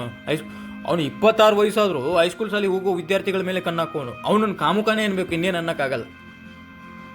ಅಂಥ ವ್ಯಕ್ತಿತ್ವಗಳನ್ನ ಇರ್ತವೆ ನಮ್ಮ ಮುಂದೆ. ಆ ತೋರಿಸ್ಕೊಳ್ಳೋಕೆ ಮಾತ್ರ ಅದ್ಭುತವಾದ ಸಭ್ಯಸ್ಥ ಅವನನ್ನು ನೋಡಿದರೆ ಎಲ್ಲರೂ ಕೈ ಎತ್ತಿ ಮುಗಿಬೇಕು ಅನ್ನೋರು. ಬಟ್ ಮನಸ್ಸಲ್ಲಿ ಇಷ್ಟೊಂದು ಕೊಳಚೆ ಚರಂಡಿ ತುಂಬಿಕೊಂಡಿರೋನು. ಹಂಗಾಗೋಗ್ಬಿಡುತ್ತೆ ಮುಂದೆ. ಒಂದು ನಂದಲ್ಲ ಇನ್ನೊಂದು ನಂದೇ, ಮತ್ತೆ ಅದು ನಂದಲ್ಲ ಮತ್ತೊಂದು ನಂದೇ ಅನ್ನುವಂಥ ಭಾವನೆಗಳು ಯಾವಾಗ ಬರುತ್ತೋ ಆವಾಗ ಮನುಷ್ಯ ಅವನು ಇದ್ದು ವೇಸ್ಟು. ಅವನು ಸತ್ತಂಗೆ, ಪಬ್ಲಿಕ್ ಟಾಯ್ಲೆಟ್ ಇದ್ದಂಗೆ ಅವನು. ಆ ವೇಸ್ಟು ಅಪಿಯರೆನ್ಸೇ ಅವನು ವೇಸ್ಟು. ಅವನು ಇದ್ದಾನೆ ಅಂತ ತೋರಿಸ್ಕೊಳ್ಳೋದು ವೇಸ್ಟು. ಅವನಿಗೆ ಹೇಳಿದ್ದ ಆ ಮಾತು, ನಾನು ನಿಂದೇನಾದರೂ ಸಕ್ಸಸ್ಫುಲ್ ಲವ್ ಸ್ಟೋರಿ ಆಗಿದೆ ಅಂತ ಇಟ್ಕೋ, ನಾನು ಬರ್ಕೊಡ್ತೀನಿ, ನಿಂದು ಸಕ್ಸಸ್ಫುಲ್ ಫ್ಯಾಮಿಲಿ ಸ್ಟೋರಿ ಆಗೋಕ್ಕೆ ಸಾಧ್ಯನೇ ಇಲ್ಲ ಅಂತ ಹೇಳಿದ್ದೆ ಅವನಿಗೆ. ಯಾಕೆಂದರೆ ಅವನು ಕಾಮುಕ, ಬರೀ ದೇಹವನ್ನು ಪೂಜೆ ಮಾಡ್ತಾ ಇದ್ದ ಅವನು, ಮನಸ್ಸಲ್ಲ. ಮನಸ್ಸು ಆರಾಧನೆ ಮಾಡ್ತಾ ಇರಲಿಲ್ಲ, ದೇಹವನ್ನು ಮಾತ್ರ ಆರಾಧನೆ ಮಾಡೋನು. ಅಂಥ ಕುಲಿಗೇಡಿ ಜನಗಳು ಇರ್ತಾರೆ ನಮ್ಮ ಜೊತೆಗೆ. ಬಿಡಿ, ಇವಾಗೆಲ್ಲ ಒಂದು ಕಡೆ ಇದ್ದಾನೆ, ಪುಣ್ಯಕ್ಕೆ ಅವನು ಮದುವೆ ಅಂತೂ ಆಗಲಿಲ್ಲ ಇನ್ನು. ಅವನಕ್ಕಿಂತ ಚಿಕ್ಕವರಿಗೆಲ್ಲ ಮದುವೆ ಆಯ್ತು, ಇವನು ಇನ್ನೂ ಮದುವೆ ಆಗಿಲ್ಲ. ಹಾಗೆ ಎಷ್ಟೋ ವಿಚಾರಗಳಲ್ಲಿ ಗಂಡು ಮಕ್ಕಳು ಎಳುತ್ತಾರೆ, ತಮ್ಮನ್ನು ತಾವು ಎಳುತ್ತಾರೆ. ಮತ್ತು ಇನ್ನೊಂದು ಇದು ಅವರು ಈಗೋಯಿಸ್ಟಿಕ್ ಬಂದರೆ, ಯಾರೋ ಮೋಸ ಮಾಡಿದರೆ ಅವ್ರಿಗೆ ತೀರಿಸ್ಕೊಳ್ಬೇಕು, ಶತ್ರುತ್ವ ಬೆಳೆಸ್ಕೊಂಡು ಅಕಸ್ಮಾತ್ ನಾನು ಕೈ ಕೊಟ್ಟು ಅವಳು ಮುಗಿಸ್ಬೇಕು ಅಥವಾ ಏನೋ ಮಾಡಿ ಅವಳನ್ನ ನನಗೆ ಸಿಕ್ಕಿಲ್ಲ ಅಂತಂದರೆ ಬೇರೆ ಯಾರಿಗೂ ಸಿಗೋಂಗಿಲ್ಲ, ಓನ್ಲಿ ಮೈಂಡ್ ಅಂತ ಹೇಳೋಂಥ ಏನಾದರೂ ಕೆಟ್ಟ ಆಲೋಚನೆಗಳು ಬಂತು ಅಂದರೆ ಅವರಿಂದ ಆಗುವಂಥ ಕ್ರೌರ್ಯಗಳು ಅಥವಾ ಅವರಿಂದ ಆಗುವಂಥ ಈ ಏನಂತಾರೆ ಅದು ಕ್ರೈಮ್ಗಳು ಊಹೆ ಮಾಡೋಕ್ಕೂ ಸಾಧ್ಯ ಆಗಲ್ಲ. ಆ ರೀತಿ ಕ್ರೈಮ್ಸ್ಗಳನ್ನ ಮಾಡ್ತಾರೆ ಅವರು. ಅದಕ್ಕೆ ನೀವು ಫಸ್ಟ್ ಬಾಲ್ಯಾವಸ್ಥೆ ಅಥವಾ ಪ್ರೌಢಾವಸ್ಥೆಯಲ್ಲಿ ತಪ್ಪುಗಳು ನಡೀತಾ ಇದ್ದಾಗಲೇ ಆ ವಿದ್ಯಾರ್ಥಿಗಳನ್ನು ಅಥವಾ ಈ ಮಕ್ಕಳನ್ನು ಒಂದು ಹದ್ದುಬಸ್ತಲ್ಲಿ ಇಟ್ಕೊಂಡ್ರೆ ಮುಂದೊಂದು ದಿನ ಒಳ್ಳೆಯ ನಾಗರಿಕರಾಗಿ ಬೆಳೀತಾರೆ. ಖಂಡಿತವಾಗ್ಲೂ ಅದು ಅಕಸ್ಮಾತ್ ಏನಾದರೂ ನಿಮ್ಮ ಮಾತಿಗೆ ಬೆಲೆ ಕೊಟ್ಟು ಅವರು ಏಮ್ಸ್ ಕಡೆಗೆ ಅಥವಾ ಗೋಲ್ ಕಡೆಗೆ ಅವರು ತಮ್ಮ ಮನಸ್ಸನ್ನು ಕೇಂದ್ರೀಕೃತಗೊಳಿಸಿ ಅವರು ತಮ್ಮ ಜೀವನವನ್ನು ನಡೆಸ್ತಾ ಇದ್ದಾರೆ ಅಂತಂದರೆ, ದೇವರಲ್ಲಿ ಹೇಳ್ತೀನಿ, ನಾನು ದೇವರ ಆಣೆ ಮಾಡಿ ಹೇಳ್ತೀನಿ, ಅವರು ಎರಡು ಮಾತಿಲ್ಲ. ಅವರು ತಮ್ಮ ತಮ್ಮ ಸ್ಥಾನಗಳನ್ನು, ಉನ್ನತವಾದ ಸ್ಥಾನವನ್ನು ಅಲಂಕರಿಸುವುದರಲ್ಲಿ ಎರಡು ಮಾತಿಲ್ಲ. ಅಂಥ ಮಕ್ಕಳು ಎಂಥ ಅದ್ಭುತವಾದ ವ್ಯಕ್ತಿತ್ವ. ಅವನು ನನ್ನ ಹತ್ರ ಕೇಳ್ಕೊತಾನೆ. ಅವನು ಯಾವಾಗಲೂ ಬಂದಾಗ ನನಗೆ ಯಾಕೋ ಮೈಂಡು ಒಂದೇ ಕಡೆ ಕಾನ್ಸಂಟ್ರೇಟ್ ಆಗಲ್ಲ. ಅವನು ಓದ್ತಾ ಇರುವಂಥದ್ದೇ ಸೆಕೆಂಡ್ PUC. ಈಗ ಯಾವಾಗಲೂ ಸ್ವಲ್ಪ ಈ ಸೆಕ್ಸುವಲ್ ಹಾರ್ಮೋನ್ಸ್ ಕಡೆ ಜಾಸ್ತಿ ನಂದು ಇದು ಹೋಗುತ್ತೆ, ಆಸೆ ಹೋಗುತ್ತೆ. ಆ ಥರ ನನಗೆ ಅನಿಸುತ್ತೆ ಯಾಕೆ ನನಗೆ ಎಜುಕೇಷನ್ ಕಡೆ ಎಲ್ಲ ರ್ಯಾಂಕ್ ಸ್ಟೂಡೆಂಟ್ ಅವನು, 94, 96 ಮಾಡೋಂಥ ಹುಡುಗ. ಅವ್ನು ನನ್ನ ಹತ್ರ ಹೇಳ್ಕೊಂಡಾಗ ನಾನು ಅವನಿಗೆ ಹೇಳುವಂಥ ಸಜೆಷನ್ ಇಷ್ಟೇ, ನೋಡು ಅದು ಆ ಥರ ಅವಾಗ ನಿನಗೆ ಅನಿಸ್ತು ಅಂತಂದರೆ ಯಾಕಂದರೆ ನಿನ್ನ ಜೀವನದಲ್ಲಿ ನಿನ್ನದೇ ಆದಂಥ ಕೆಲವು ಕೊಂಪೆಗಳಿದ್ದಾವೆ, ನಿನ್ನದೇ ಆದಂಥ ಕೆಲವು ಜವಾಬ್ದಾರಿಗಳಿದ್ದಾವೆ. ಅದರಲ್ಲಿ ಏನಾದರೂ ನಿನಗೆ ಆ ಥರ ಅನಿಸ್ತು, ಆ ಥರ ಟೆಂಡೆನ್ಸಿ ಬಂತು ಅಂತಂದರೆ ನಿನ್ನ ತಕ್ಷಣ ನಿಮ್ಮ ಮನೆಯ ಯಾರದೋ ಒಬ್ಬ ಸದಸ್ಯರ ಮುಖವನ್ನು ಆ ಹೆಣ್ಣಿನ ಮುಖದಲ್ಲೋ ಅಥವಾ ಆ ಒಂದು ವಿಚಾರದಲ್ಲಿ ಅದನ್ನು ತಳಕ್ಕೆ ಹಾಕ್ಬಿಡು. ಫಸ್ಟು ನಿನಗೆ ಫ್ಯಾಮಿಲಿ ಬೇಕಾ ಅಥವಾ ಈ ಕೆಟ್ಟ ಆಲೋಚನೆ ಬೇಕಾ? ಯೋಚನೆ ಮಾಡು ಒಂಚೂರು, 5 ನಿಂದ 10 ನಿಮಿಷ. ಆಮೇಲೆ ನಿನಗಾಗೆ ಸೈಡ್ ಹೋಗುತ್ತೆ ಅದು ಆಟೋಮೆಟಿಕ್ಕಾಗಿ. ಯಾಕಂತಂದರೆ ಅದು ಕಾಮನ್ ಬರುವಂಥದ್ದು, ಇವಾಗಿನ ಆ ವಯಸ್ಸೇ ಅಂಥದ್ದು ಬರುವಂಥದ್ದು. ಅದನ್ನು ಒಂಚೂರು ಡೈವರ್ಟ್ ಮಾಡೋಕ್ಕೆ ಟ್ರೈ ಮಾಡಿ. ನೀವು ಒಂಚೂರು ಹಳಿ ತಪ್ಸಕ್ಕೆ ಟ್ರೈ ಮಾಡಿದರೆ ಹೇಗೆ ಟ್ರೈನುಗಳು ಕೆಳಗೆ ಬೀಳುತ್ತೋ ಹಾಗೆ ಈ ಒಂಚೂರು ಡೈವರ್ಟ್ ಮಾಡಿದ ತಕ್ಷಣ ಈ ಭಾವನೆಗಳೆಲ್ಲ ಕಳ್ಸ್ಕೊಂಡು ಹೋಗ್ಬಿಡುತ್ತೆ. ಆಗಿನ ಮೂಮೆಂಟಿಗೆ ಮತ್ತೆ 15-20 ದಿನದ ನಂತರ ಮತ್ತೆ ಮರುಕಳಿಸ್ಬೋದು. ಆವಾಗಲೂ ಇದನ್ನೇ ಸೇಮ್ ಟ್ರಿಕ್ ಟ್ರೈ ಮಾಡಿ. ಯಾವಾಗ ನೀವು ಆ ಟ್ರ್ಯಾಕನ್ನು ಡೈವರ್ಟ್ ಮಾಡೋಕ್ಕೆ ಕಲಿತಿದ್ದೀರಿ ಅಂತಂದರೆ ನೀವು ಮುಂದಿನ ದಿನಗಳಲ್ಲಿ ಉನ್ನತವಾದ ಒಂದು ಜೀವನ ನಡೆಸೋದ್ರಲ್ಲಿ ಖಂಡಿತ ಯಶಸ್ವಿ ಆಗ್ತೀರಿ. ಮತ್ತಿಲ್ಲ ಅದನ್ನು ಡೈವರ್ಟ್ ಮಾಡೋಕ್ಕೆ ಆಗಲ್ಲ, ಆಗಿನ ಮೂಮೆಂಟಲ್ಲಿ ಏನು ಮಾಡಬೇಕು ಅಂತ ಗೊತ್ತೇ ಆಗಲ್ಲ, ನಾನು ಅದರ ಹಿಂದೆನೇ ಹೋಗ್ತೀನಿ ಅಂತಂದರೆ ಹೋಗ್ಬೋದು. ಕ್ಷಣಿಕ ಸುಖ, ಏನೋ ನಿಮ್ಮ ಲಕ್ ಚೆನ್ನಾಗಿತ್ತು, ನಿಮ್ಮ ಸ್ಟಾರ್ ಚೆನ್ನಾಗಿತ್ತು ಅಂತಂದರೆ, ಏನೋ ನಿಮ್ಮ ತಂದೆ ತಾಯಿಯರ ಆಶೀರ್ವಾದ ಗುರು ಹಿರಿಯರ ಆಶೀರ್ವಾದ ಚೆನ್ನಾಗಿತ್ತು ಅಂತಂದರೆ ಅದನ್ನೆಲ್ಲ ಮಾಡಿನೂ ಕೂಡ ಒಂದು ಉನ್ನತ ಸ್ಥಾನದಲ್ಲಿ ಇರ್ತೀರಮ್ಮ. ನಮ್ಮ ಕಾಮಕನ ಥರ ಇರ್ತೀರ. ಬಟ್ ಅದು ಕೆಲವೊಬ್ರಿಗೆ ಎಲ್ಲರಿಗೂ ಒಲಿಯಲ್ಲ. ಅದು ಲಕ್ಕು ಪ್ಲಸ್ ನಿಮ್ಮದು ಏನಿರುತ್ತಲ್ಲ ಅದೆಂಥದ್ದು ಹೇಳ್ತಾರೆ, ನಿಮ್ಮ ಜೊತೆಗೆ ನಿಮ್ಮ ಸ್ಟಾರು ಅದೆಲ್ಲ ಹೊಂದ್ಕೊಂಡಿರ್ಬೇಕು. ನಿಮ್ಮ ಅದೃಷ್ಟನೂ ಇರಬೇಕು, ನಿಮಗೆ ಲಕ್ಕು ಇರಬೇಕು. ಅವಾಗಲೇ ಮಾತ್ರ ನೀವು ಆ ಥರ ಸಿಚುವೇಶನ್ಗಳಲ್ಲೂ ಪಾರಾಗಿ ಆಚೆ ಬರ್ತೀರ. ಇಲ್ಲಾಂದರೆ ಸಿಂಪಲ್ ನೀವು ಡೈವರ್ಟ್ ಮಾಡಿಕೊಂಡೆ ನಿಮ್ಮ ಜೀವನದಲ್ಲಿ ನಿಮಗೆ ಬೇಕಾದಂಥ ಆಯ್ಕೆಗಳನ್ನು ಮಾಡ್ತಾ ಮುಂದೆ ಬರಬೇಕಷ್ಟೇ. ಇಲ್ಲಾಂದರೆ ನೀವು ಅಲ್ಲೇ ಕೂತ್ಕೊಂತೀನಿ ನಾನು ಡೈವರ್ಟ್ ಮಾಡೋಕ್ಕಾಗಲ್ಲ ಅಂತಂದ್ರೆ ಆ ಸ್ಟೆಪ್ಪು ಬಿಟ್ಟು ಮುಂದಿನ ಸ್ಟೆಪ್ಪಿಗೆ ನೀವು ಹೋಗೋಕ್ಕೆ ಸಾಧ್ಯನೂ ಆಗೋದಿಲ್ಲ. ಇಂಥದ್ದೇ ಒಂದು ವಿಚಾರ. ನಾನು ಹೆಸರುಗಳು ಬೇಡ, ಯಾಕಂದರೆ ನಾನು ಕಾಲೇಜಲ್ಲಿದ್ದಾಗ, ಅಂದರೆ ನಾನು ಕಲಿಬೇಕಾದ್ರೆ ನನ್ನ ಸ್ಟೂಡೆಂಟ್ಸ್, ನನ್ನ ಜೊತೆಗಿದ್ದು ಕಲ್ತವ್ರೆ, ನನ್ನ ಕ್ಲಾಸ್ಮೇಟ್ಸೇ. ಆ ಚಲುವಳಿ ಚಿತ್ರ ಬಂದಿತ್ತು ಅವಾಗ. ಅದು ನೋಡಿ ಅದು ಎಷ್ಟು ಇಂಪ್ಯಾಕ್ಟ್ ಮಾಡ್ತು ಅಂತಂದರೆ ಯುವ ವಿದ್ಯಾರ್ಥಿಗಳ ಮೇಲೆ, ಸಣ್ಣ ಈ ಪ್ರೌಢಾವಸ್ಥೆಯಲ್ಲಿರೋ ವಿದ್ಯಾರ್ಥಿಗಳ ಮೇಲೆ ಅದು ಚಲುವಣಿ ಚಿತ್ತಾರ ನೋಡಿದ ತಕ್ಷಣವೇ ಅಂದರೆ ಒಂದು ಆಸ್ಪಾಸಾಗಿತ್ತು, 1 ತಿಂಗಳು ಹತ್ತತ್ರ ಆಗಿತ್ತು. ಅದು ಎಷ್ಟು ಬೇಗ ಸೆಟ್ ಆಯ್ತಪ್ಪ ಹುಡುಗಿ, ಎಷ್ಟು ಬೇಗ ತಮ್ಮ ಹುಡುಗರನ್ನ ಚಾಯ್ಸ್ ಮಾಡ್ಕೊಂಡ್ರು ಗೊತ್ತಿಲ್ಲ, ಅದೆಷ್ಟು ಬೇಗ ಪ್ರೀತಿ ಆಯಿತೋ ಗೊತ್ತಿಲ್ಲ. ಅದಾದ ಆ ಸಿನಿಮಾ ನಾವು ನೋಡಿದ್ದೀವಿ, ನೋಡಿಲ್ಲ ಅಂತಿಲ್ಲ, ನಾವು ನೋಡಿದ್ದೀವಿ, ಅವರು ನೋಡಿದ್ವಿ, ಎಲ್ಲರೂ ನೋಡಿದ್ದಾರೆ. ನೋಡಿ ಬಂದು ಒಂದು 2-3 ತಿಂಗಳಲ್ಲೇ ನಮ್ಮ ಥಿಯೇಟ್ರಿಂದ ಕಿತ್ಕೊಂಡು ಆಚೆ ಹೋದ ತಕ್ಷಣವೇ ನಮ್ಮ ಕಾಲೇಜಿಂದ, ನಮ್ಮ ಸ್ಕೂಲಿಂದ ನಮ್ಮ ಕ್ಲಾಸ್ಮೇಟಲ್ಲಿ 2 ಜನ ಹುಡುಗಿರು ಬೇರೆ ಹುಡುಗರನ್ನ ಕರ್ಕೊಂಡು ಹೋದ್ರು. ಬಟ್ ಇವಾಗ ಎಲ್ಲೋ ಇದ್ದಾರೆ. ಜೀವನ ಇಷ್ಟು ನರಕದಲ್ಲಿದೆ ಅವ್ರದ್ದು. ಮನೆಯವ್ರು ಕೂಡ ಸತ್ತೋದ್ರು ಅಂತ ತಲೆ ಮೇಲೆ ನೀರು ಹಾಕೊಂಡು ಕೈ ಬಿಟ್ಬಿಟ್ರು. ಅವನಂತೂ ಒಬ್ಬ ಅಂತೂ ಒಂದು ಹುಡುಗಿನ ಕರ್ಕೊಂಡು ಬಾಂಬೆನಲ್ಲಿ ಎಲ್ಲೋ ಮಾರಕ್ಕೆ ಬಂದಿದ್ದಾನೆ. ಅವಳು ಅವಶೇಷನೇ ಇಲ್ಲ ಇವಾಗ. ಇನ್ನೊಬ್ಬಳಿದಾಳೆ ಇಲ್ಲೆಲ್ಲೋ ಕೋಲಾರನೋ ಚಿಕ್ಕಬಳ್ಳಾಪುರದಲ್ಲಿ ಎಲ್ಲೋ ಒಂದು ಕಡೆ ಕೆಲಸ ಮಾಡ್ಕೊಂಡಿದ್ದಾರೆ ಗಂಡ ಹೆಂಡತಿ. ಅದ್ಭುತವಾಗಿದ್ದಾರೆ. ಅವ್ರದ್ದು ಲಕ್ ನೋಡಿ. ಸ್ಥಿರ ಮನಸ್ಸುಗಳು ಇದ್ದು ಅಂತಂದರೆ ಅವರು ಬದುಕಂದ್ರು. ಎಲ್ಲ ಏನೋ ಇನ್ಫ್ಯಾಚುಯೇಷನ್, ಅಟ್ರಾಕ್ಷನ್ ಕೈಯಲ್ಲಿ ನಿಮ್ಮ ಜೀವನದ ಆ ಜೀವನನೇ ಅವರು ಸತ್ಯಾನಾಶ ಆಗೋಗ್ಬಿಡುತ್ತೆ. ಅವಾಗ ನಿಮ್ಗೆ ಗೊತ್ತೇ ಇರಲ್ಲ ಅವನ ಮನಸ್ಸು ಹೆಂಗೆ, ಅವನು ಇರ್ತಾನ ಅಥವಾ ಪರ್ಮನೆಂಟ್ಲಿನಾ ಅಥವಾ ಅದೇನೋ ಅಂತಾರಲ್ಲ ಪೀರಿಯಡಿಕ್ ಚೇಂಜ್ ಆಗುತ್ತಾ, ಹಾಗೆ ಏನೋ ಗೊತ್ತಿಲ್ಲ, ಸೀಸನ್ ವೈಸ್ ಚೇಂಜ್ ಆಗುತ್ತೆ ಅವನ ಮನಸ್ಸು, ಗೊತ್ತಿರಲ್ಲ ಅಲ್ರಿ. ನಿಮ್ಮ ಮನಸ್ಸನ್ನೇ ನೀವು ಕಂಡು ಹಿಡ್ಕೊಂಡಕ್ಕಾಗಿಲ್ಲ, ನಿಮ್ಮ ಮನಸ್ಸನ್ನೇ ನೀವು ತಿಳ್ಕೊಳಕ್ಕಾಗಿಲ್ಲ, ಇನ್ನೊಬ್ಬರ ಮನಸ್ಸನ್ನು ಹೇಗೆ ತಿಳ್ಕೊತೀರಾ 1 ತಿಂಗಳಲ್ಲಿ? ಅದು ಸೈಂಟಿಸ್ಟ್ಗೆ ಅರ್ಥ ಆಗಿಲ್ಲ ಇನ್ನೂವರೆಗೂ. ಹ್ಯೂಮನ್ ಮೈಂಡು ಯಾವ ರೀತಿ ಥಾಟ್ ಪ್ರೊಸೆಸ್ ಮಾಡುತ್ತೆ, ಅಥವಾ ಅವನು ಆ ಮೈಂಡಲ್ಲಿ ಯಾವ ರೀತಿ ಕೆಮಿಕಲ್ ಕರೆಕ್ಟಾಗಿ ಹಿಟ್ ಆಗುತ್ತೆ, ಯಾವ್ಯಾವ ಸಂದರ್ಭದಲ್ಲಿ ಯಾವ್ಯಾವ ಕೆಮಿಕಲ್ ರಿಲೀಸ್ ಆಗುತ್ತೆ, ಯಾವ ಮಾತ್ರೆದಲ್ಲಿ ರಿಲೀಸ್ ಆಗುತ್ತೆ ಅನ್ನುವಂಥದ್ದು ಅವ್ರಿಗೆ ಗೊತ್ತಾಗಿಲ್ಲ. ನೀವೇನು ಸೈಂಟಿಸ್ಟ್ಗಳ ತಿಳ್ಕೊಳ್ಳೋಕ್ಕೆ? ಪ್ರೀತಿಯಿಂದ ಹೋಗೋದು ಒಂದೇ, ನೀರಲ್ಲಿ ಮೀನಿನ ಹೆಜ್ಜೆ ಗುರ್ತು ಹಿಡಿಯೋದು ಒಂದೇ, ಎರಡು ಒಂದೇ ಅದು ಅರ್ಥ. ಯಾಕೆಂದರೆ ಆ ಮೂಮೆಂಟ್ ನಿಮ್ಮನ್ನು ಆ ರೀತಿ ಬಳಸ್ತಾ ಇರುತ್ತೆ. ಅದನ್ನು ಬಿಡಿ, ಆ ಮೂಮೆಂಟಲ್ಲಿ ದೇಹಾಕರ್ಷಣೆಯನ್ನು ಬಿಟ್ಟು ಮತ್ತೇನೂ ಇರಲ್ಲ ಅದರಲ್ಲಿ, ಮಣ್ಣು. ಯಾವಾಗ ನೀವು 26-27 ಮೇಲೆ ಪ್ರೀತಿ ಮಾಡ್ತಿರೋ ಅಲ್ಲೊಂದು ಅವಿನಾಭಾವ ಸಂಬಂಧಗಳಿರ್ತವೆ, ಅದಕ್ಕೊಂದು ಅರ್ಥ ಇರುತ್ತೆ, ಕರುಣೆ ಅನ್ನೋದಿರುತ್ತೆ, ಬಾಂಧವ್ಯ ಅನ್ನೋದಿರುತ್ತೆ, ನಂಬಿಕೆ, ಅವರ ಮೇಲೆ ಗೌರವ ಅನ್ನುವಂಥದ್ದಿರುತ್ತೆ. ಅವ್ರದ್ದು ಏನೋ ಒಂದನ್ನು ನೋಡಿ ನೀವು ಇಷ್ಟಪಟ್ಟಿರ್ತೀರ ಹೊರತಾಗಿ ದೇಹವನ್ನು ನೋಡಿ ಅಲ್ಲ. ಅವರ ಒಂದು ಭಾವನೆ ನಿನಗೆ ಇಷ್ಟ ಆಗಿರುತ್ತೆ, ನಿಮ್ಗೆ ಇಷ್ಟ ಆಗಿರುತ್ತೆ. ಅವ್ರ ಕಾಳಜಿನೋ ಅಥವಾ ಗೌರವನೋ ಅವ್ರ ಅನುಕಂಪನೋ ಅಥವಾ ಆ ಕರುಣೆನೋ ಏನೋ ಒಂದು ಇಷ್ಟ ಆಗಿರುತ್ತೆ ನಿಮಗೆ. ಬಟ್ ಅವ್ರನ್ನ ನೀವು ನೇರವಾಗಿ ದೇಹನ ಟಾರ್ಗೆಟ್ ಮಾಡಿರಲ್ಲ, ಮನುಷ್ಯ ಟಾರ್ಗೆಟ್ ಆಗಿರುತ್ತೆ. ಹಂಗಾದಾಗ ಪ್ರೀತಿ ಶಾಶ್ವತವಾಗಿರುತ್ತೆ. ಅವರು ನಿಮಗೆ ಅವರು ಸಂಭಾಳಿಸ್ಕೊಂಡು ಅವರಿಗೆ ನೀವು ತಲೆಬಾಗಿ, ನಿಮ್ಮ ಗೌರವಕ್ಕೆ ಅವರು, ನಿಮ್ಮ ನಂಬಿಕೆಗಳಿಗೆ ಅವರು ಗೌರವ ಕೊಟ್ಟು, ಅವರ ಗೌರವಗಳಿಗೆ ನೀವು ನಂಬಿಕೆ ಕೊಟ್ಟು ಅವ್ರ ನಂಬಿಕೆಗಳಿಗೆ ನೀವು ಗೌರವ ಕೊಟ್ಟು ಇದ್ದರೆ, ಒಬ್ಬರನ್ನೊಬ್ಬರು ಅರ್ಥ ಮಾಡ್ತಾ ಮಾಡ್ತಾ ಮಾಡ್ತಾ ಮಾಡ್ತಾ ಹೋದರೆ 100 ವರ್ಷ ಹೇಗೆ ಕಳೀತು ಅಂತಲೇ ಗೊತ್ತಾಗಲ್ಲ. ಅದು ಬಾಂಧವ್ಯ ಗಟ್ಟಿಯಾಗಿರುತ್ತೆ. ಆದರೂ ಕೂಡ ಅಲ್ಲಿಯೂ ಕೂಡ ನಿಮ್ಮ ಪೇರೆಂಟ್ಸ್ನ ಒಂದು ಮಾತು ಕೇಳಿ ಅವ್ರನ್ನ ಒಪ್ಪಿಸಿ ಮದುವೆ ಆಗೋದ್ರಲ್ಲಿ ನಿಮ್ಮದು ಸಕ್ಸಸ್ಫುಲ್ ಲವ್ ಸ್ಟೋರಿ ಆಗುತ್ತೆ. ಆಮೇಲೆ behind every successful love story there is a failure family story, ಅಥವಾ there is a failure relationship stories ಅಂತ ಇರಲ್ಲ. ನಿಮ್ಮದು ಸಕ್ಸಸ್ಫುಲ್ ಲವ್ ಸ್ಟೋರಿನೂ ಆಗುತ್ತೆ, ಸಕ್ಸಸ್ಫುಲ್ ಫ್ಯಾಮಿಲಿ ಸ್ಟೋರಿನೂ ಆಗುತ್ತೆ. ಅದನ್ನು ಅರ್ಥ ಮಾಡ್ಕೊಳ್ಳಿ. ತುಂಬ ತಲೆ ಕೊರದೆ ಅಂತ ಅನಿಸುತ್ತೆ. ಯಾಕಂತಂದರೆ ಈ ವಿಚಾರಗಳು ಹಿಂಗೆ ಇರುತ್ತೆ. ಸುತ್ತಿ ಬಳಸಿ ಮತ್ತೆ ಬಂದರೂ ಅಲ್ಲೇ ಎಲ್ಲಿ ನಾವು ಕೌಲು ಹೊಡೆದಿದ್ವೋ ಅಲ್ಲೇ ಬಂದು ನಿಂತ್ಕೊಳ್ಬೇಕಾಗತ್ತೆ. ಯಾಕಂತಂದರೆ ಈ ಭೂಮಿನೇ ಒಂದು ಕಡೆಯಿಂದ ಹೋದರೆ ಇನ್ನೊಂದು ಕಡೆಯಿಂದ ದಾಟ್ಕೊಂಡ್ಬಂದ್ರು ಮತ್ತೆ ನಾವು ಇರೋ ಜಾಗಕ್ಕೆ ಬರ್ತೀವಿ ಅಂದಾಗ ಈ ಭಾವನೆಗಳು ಕೂಡ ಅಷ್ಟೇ ನಮ್ಮನ್ನೇ ತಳಕಾಕೊಂಡಿರುತ್ತೆ. ಅದೇ ಒಂದೇ ವಿಚಾರದ ಬಗ್ಗೆನೇ ತಳಕಾಕೊಂಡಿರುತ್ತೆ. ನೋಡಿ, ಪ್ರೀತಿಗೆ ಮತ್ತು ನಂಬಿಕೆಗೆ, ವಿಶ್ವಾಸಕ್ಕೆ, ಆಮೇಲೆ ಇವೆಲ್ಲ ವಿಚಾರಗಳನ್ನ ಮಾತಾಡ್ತಾ ಹೋದರೆ ನಾವು ಎಲ್ಲಿ ಶುರು ಮಾಡಿದ್ವೋ ಮತ್ತು ಅಲ್ಲಿಗೆ ಬಂದು ನಿಂತ್ಕೊತೀವಿ. ಯಾಕೆಂದರೆ ಅದಕ್ಕೆ ಆದಿ ಹೇಗಿಲ್ವೋ ಅಂತ್ಯನೂ ಇಲ್ಲ ಅದಕ್ಕೆ. ಹಾಗೆ ಮನುಷ್ಯ ಹುಟ್ಟಿದಾನೆ ಬಿಡು, ಅವನಿಗೆ ಸಾವಿದೆ. ಆದರೆ ಮನುಷ್ಯನ ಭಾವನೆಗಳಿಗೆ ಆದಿ ಹೇಗಿಲ್ವೋ ಅಂತ್ಯನೂ ಇಲ್ಲ ಅವು. ಬಟ್ ಅವನ್ನು ನಾವು ಸ್ವಲ್ಪ ಮ್ಯಾನಿಪುಲೇಟ್ ಮಾಡಬೇಕಷ್ಟೆ. ಮೈಂಡಲ್ಲಿ ಬರುವಂಥ ಈ ಪ್ರೌಢಾವಸ್ಥೆಯಲ್ಲಿ ಬರುವಂಥ ಕೆಲವು ವಿಚಾರಗಳನ್ನು ಸ್ವಲ್ಪ ನಾವು ಡೈವರ್ಟ್ ಮಾಡೋಕ್ಕೆ ಕಲಿಬೇಕು. ಇಲ್ಲ ಮ್ಯಾನಿಪುಲೇಟ್ ಆದರೂ ಮಾಡಬೇಕು ಅವನ್ನ. ಇಲ್ಲಪ್ಪ ಇವೆಲ್ಲ ತಪ್ಪು, ನನಗಾಗಲ್ಲ, ನಾನು ಬೇರೆನೇ ಮಾಡ್ತೀನಿ, ಇವೆಲ್ಲ ನಮ್ಗೆ ಸಂಬಂಧಪಡ್ದಿರೋ ವಿಚಾರಗಳು, ದೊಡ್ಡವರಾದ್ಮೇಲೆ ನೋಡುವಂಥದ್ದು ಇದು ಪ್ರೀತಿ ಪ್ರೇಮ ಅನ್ನುವಂಥದ್ದು. ನಮಗೀಗ ಸದ್ಯಕ್ಕೇನು ನಮ್ಮದು ಜವಾಬ್ದಾರಿ ಏನು, ಓದುವಂಥದ್ದು ಓದೋಣ.